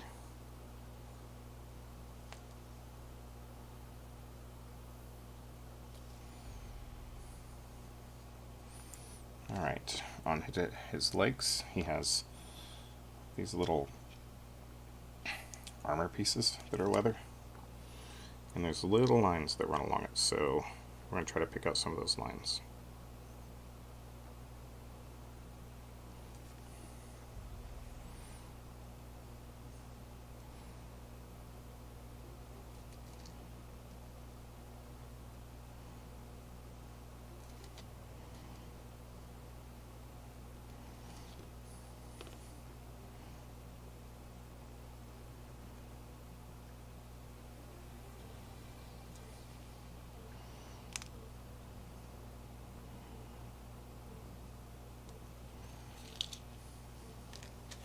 Same thing on the other side on the back leg. Pick out some of the ridges and the leather that I missed.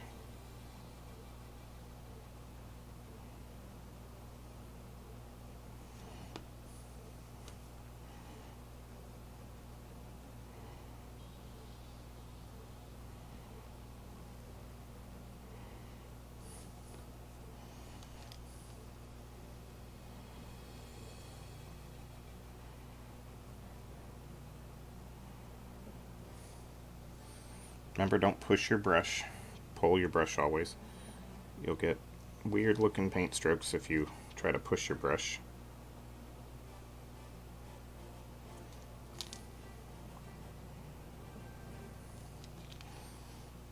He's got ridges on the ones on the front too, but they're much less defined, so just try to pick out a few. Make them look similar to the ones in the back.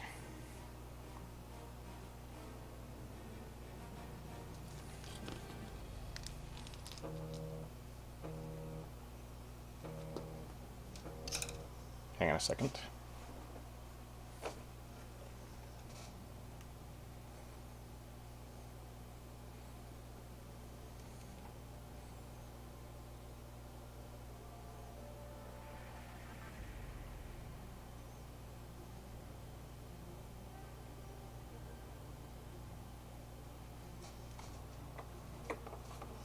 My phone was buzzing. We got a new Ring camera, and apparently a moth set off my motion detector.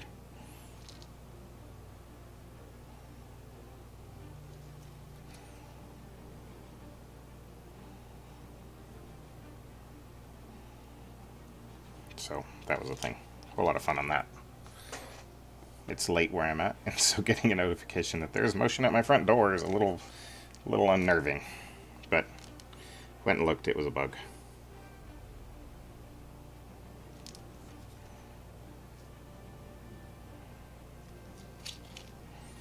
Picking out some of these brown stitching and different marks that we worked on.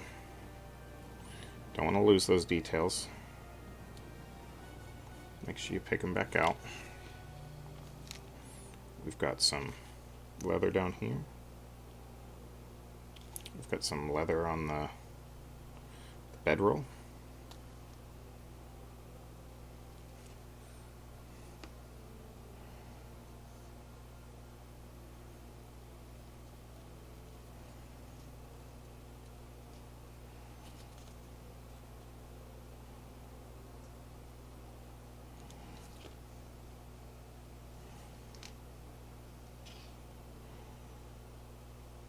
Getting the straps or the little stitching on his hood.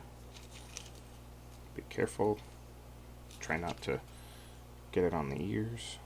I promise you I'm going to say that and then I'm going to do it.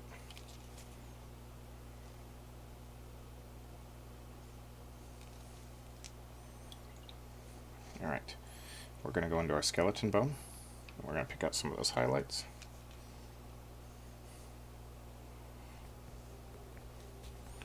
So on the bedroll, pick up some of the high-rise areas. Be careful doing the bedroll. It's real easy to lose your detail. It's not a very large area. Sometimes less is more. And then onto the crossbow. Pick that arrow back out again.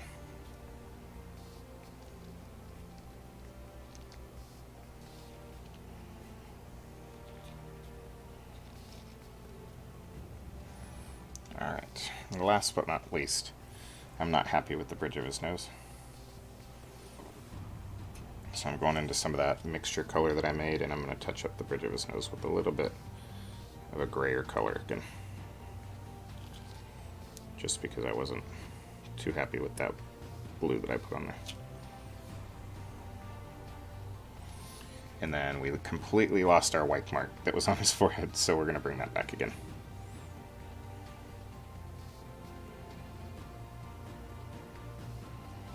It's a signature of healers. Last but not least, we're going to make up some more of that fur brown, skeleton bone color for his tongue. He does have his tongue sticking out a little bit. We're also going to use that back in his ears to bring his ears back again. Just a touch.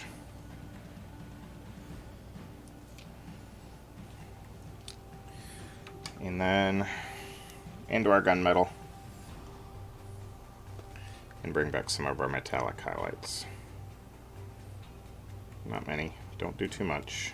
Don't mess up what you've already been working on.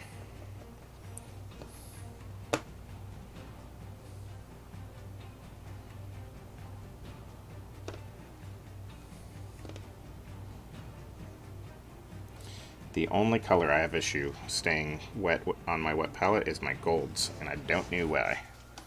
But, alright, this guy is done. What we need to do now is we need to apply some matte black that I'm almost out of. I have more coming in the mail. We're going to matte black his base, really make it look good and slick, and then he will be completely finished. So, I'm going to use a old rattier brush for this.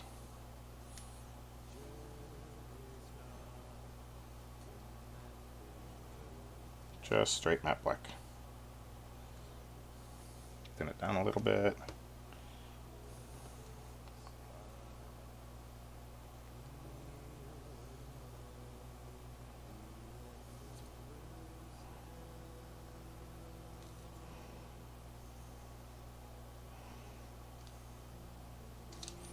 Really want to give him some good color. Cool. I threw my paintbrush on the floor. That was awesome. I'll have to take a quick break here in a second anyways, and I'll snatch that back up while I'm doing that. Get back on stream here.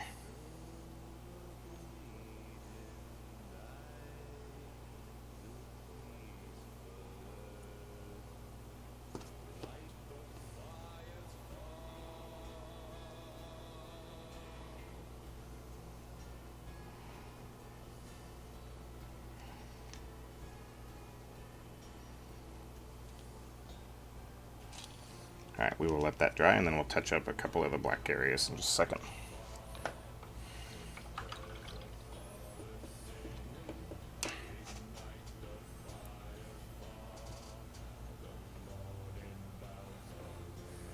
Alright, let me find my paintbrush. We're probably just going to get these two painted today. We'll see.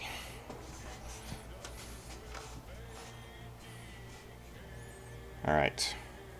He is not quite dry yet, so what I'm going to do is I'm going to put the stream on, be right back, and use the facilities, grab something to drink, and we will be back in just about 5 minutes.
Alright, we are back.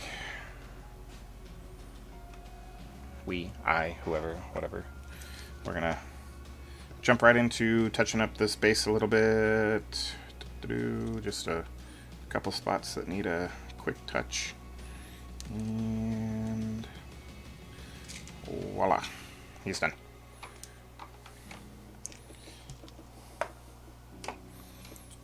On to the Mastiff. So first we're going to work on, bringing back some of our fur tones. So we may not actually go up to the skeleton bone like I initially said. We may just stay with our desert yellow and focus really on some of the higher areas.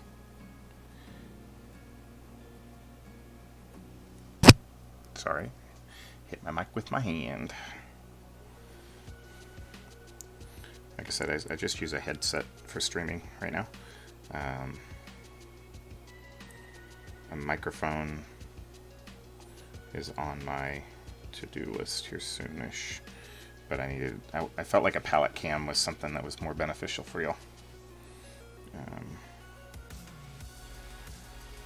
But I do want I want to stay with a headset, but I probably need to get a little bit more of a quality headset. We'll see.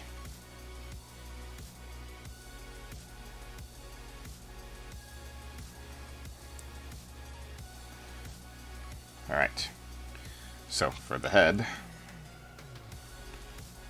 let's start at the neck and the back. Get some of the larger area. He's got a skin roll on the back of his head. We don't want to lose that, so make sure you're careful when you're working around that. Right under his eye, he's got a fold.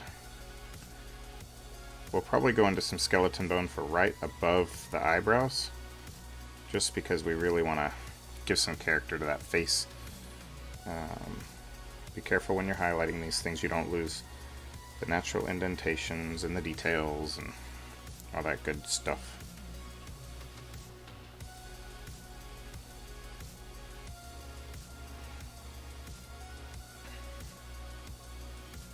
Small spot right across the bridge of the nose.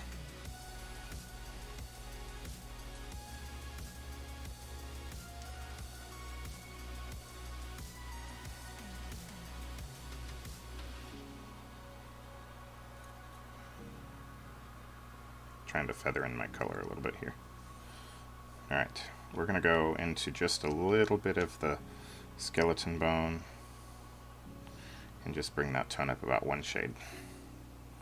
Just from top of the head.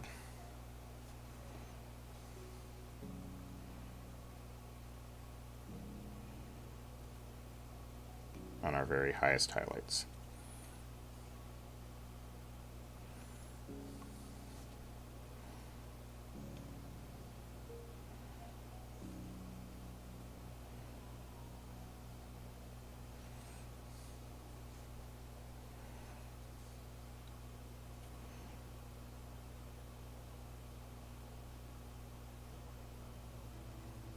Be very sparing with this super light color, and you want to make sure it's fairly thin so it feathers out evenly.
Just taking this color. I know I said be sparing with it, but I'm really liking some of the effects I get by pushing some of the other areas, so we're going to keep pushing some of it up.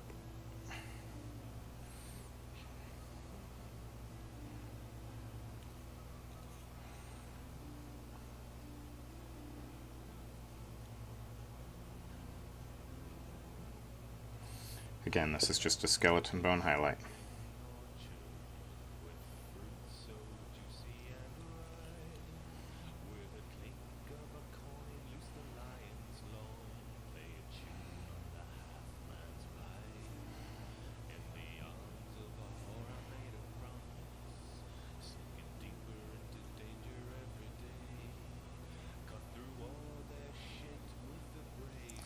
Alright, if I don't skip this, I'm gonna get...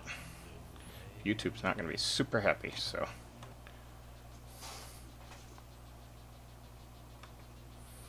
I picked the YouTube safe streaming list. I am not sure why that song came up. Alright, I think I'm done highlighting the skin. Here's where we're... Come on, video.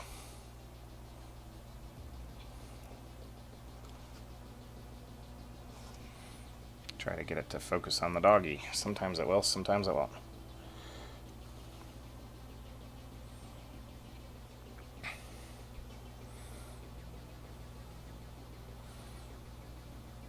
There we go. That's what we got with some of that highlights. So, alright, we're going to highlight up our black next. We're going to take some Necromancer Cloak, and we're going to mix in just a little touch of that fog gray that we were working with over there. Just a small touch.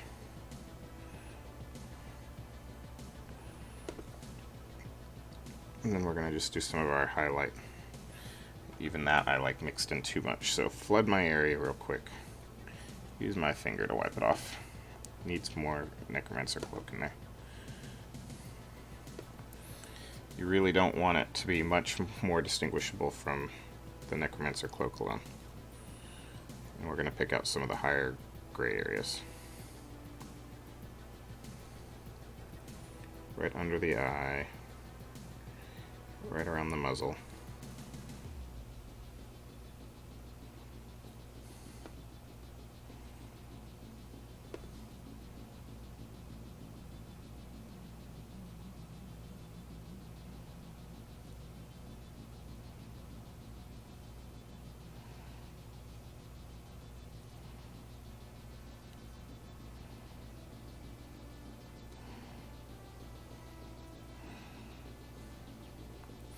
Alright, and last but not least, what we're going to do to make this nose look wet, go into our Spaceship Exterior and we're going to put a little sunspot on there. And it makes it look like it shines. Nothing too large, just a little bit. Alright, we're going to go into that fur brown and make a good tongue color with it. So mix in some Spaceship Exterior.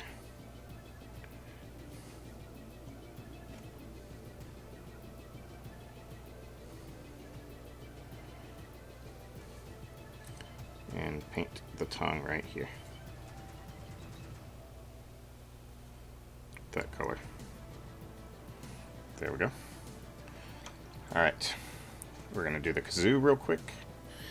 And so we're going to go into that same green mixture that we made for the Ranger. And we're going to hit some of the highlight colors on this.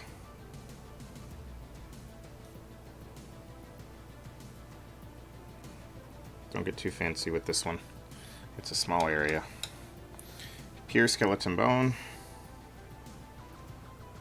We're going to get some of those bones that are on there.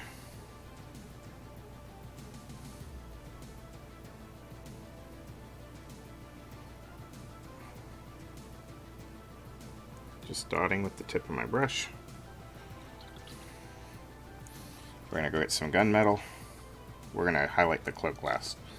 We're going to bring our bell back to a nice silver color.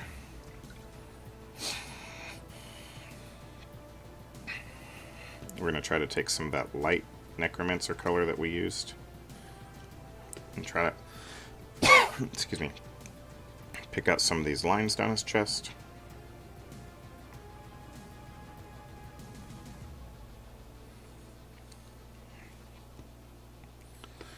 Hang on a second, I gotta mute my mic real quick.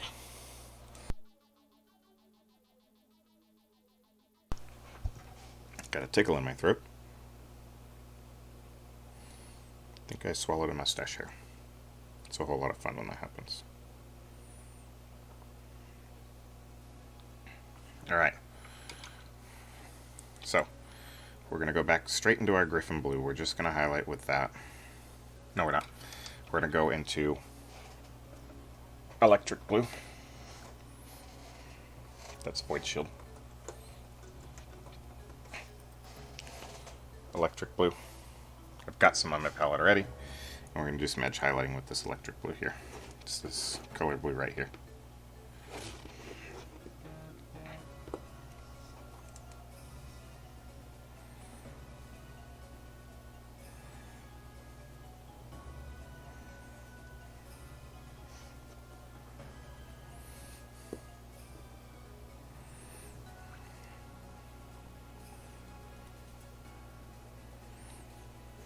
It's gonna make him really pop.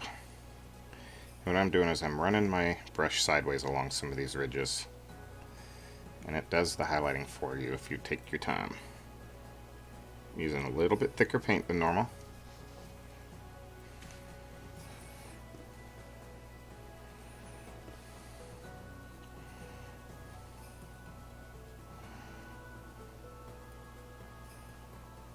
But not like super thick.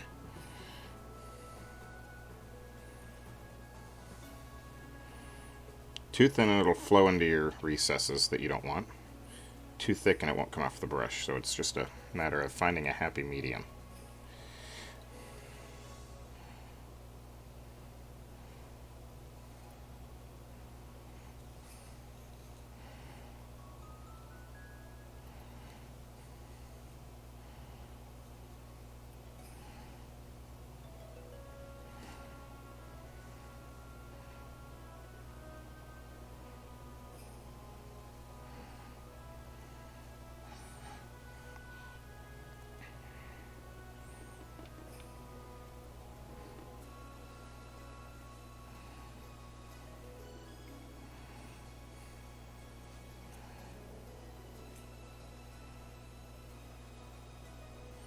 Just adding some edge highlights to this blue. It really, like I said, it really makes it pop. I really like this color on the Griffon Blue.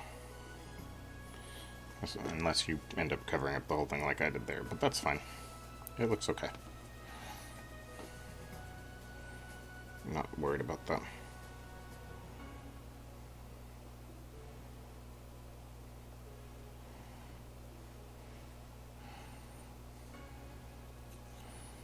And this technique works great on little fine lines like this, where it's just little ridges that are standing up.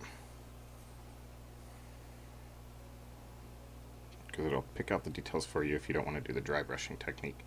Because dry brushing leaves a sandy look, or a dusty look some people call it, and I'm not a huge fan of that dusty look on a lot of things. So I use this technique instead. Side of a brush with some thicker paint on it, a little bit thicker.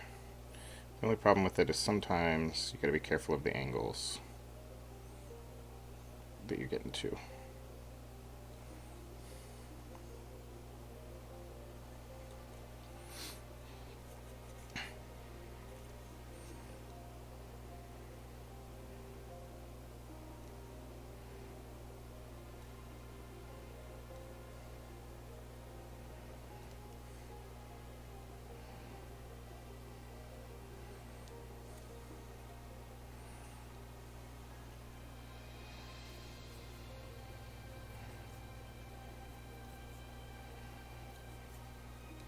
And I realize we haven't gone back and highlighted up the leather stuff yet, so that's okay. We'll go back and get it. I know I said we would do the cloak last, but I messed up. So, it's fine. No big deal.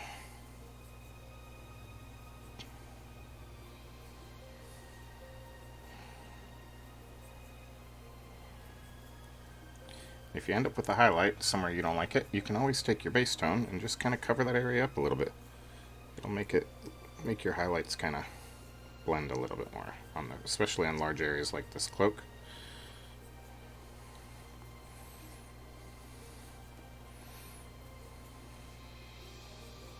Helps blend your highlights together.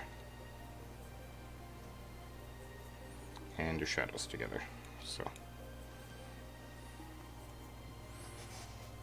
alright. Let's get the little cuffs on his pants here. Or his, shirt, I guess.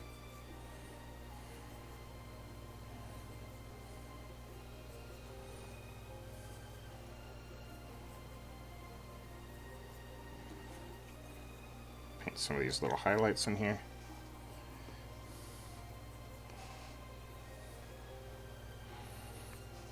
Alright, we need to take some of that Necromancer Cloak highlight that we've done and do up this little leather bit here. And then for our brown leather, we're going straight to leather brown as we did on the healer. This will be our final bits of highlights. So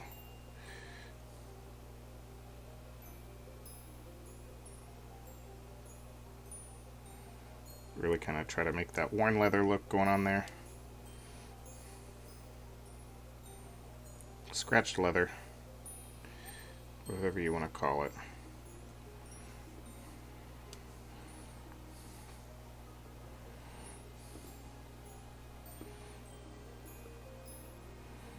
I need to add some more water to my wet palette.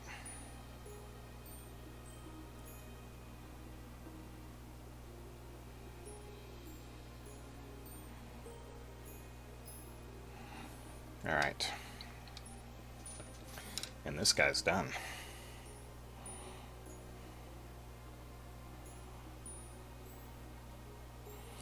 Alright, we need to paint our base. So thin out some black. And this base is going to be a little bit tricky because of the seated position that the dog is in. And we don't want to get paint all over our beautiful feet that we've made and all the areas that we've worked on.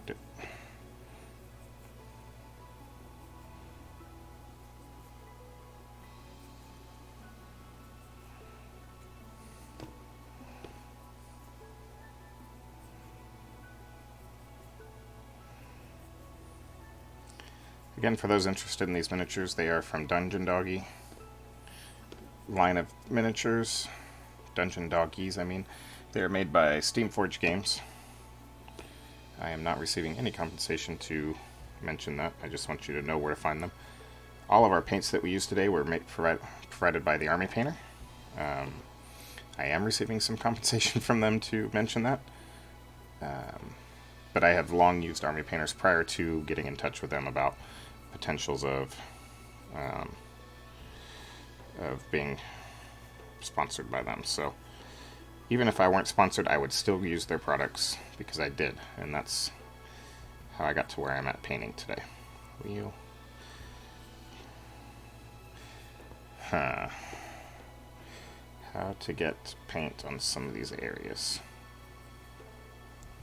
is the question. We'll have to use a smaller brush. That's what'll have to happen. Because I've already got paint on some of the feet that I didn't want it to get on.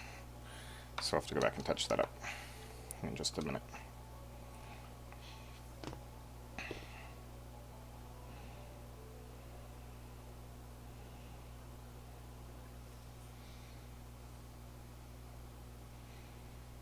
This is one of the more difficult bases of the Dungeon Doggy line to get done, but that's okay.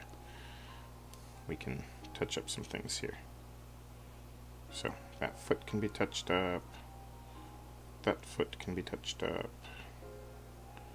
and that foot can be touched up. Alright, last but not least,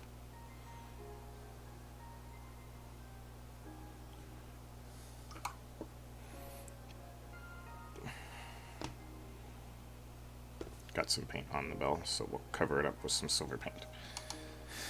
And there we are. one completely finished Dungeon Doggy on his base. So, we finished 2 of these guys in 2.5 hours from start to finish, with a significant amount of breaks in the middle.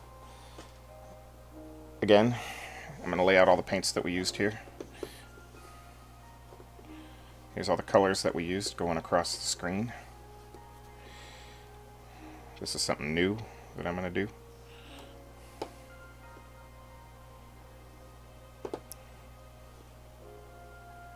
I'm not sure how well it shows up on camera, but we will see.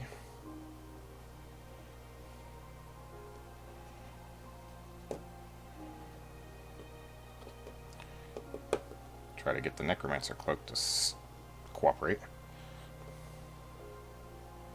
That's all the colors that we used for these miniatures.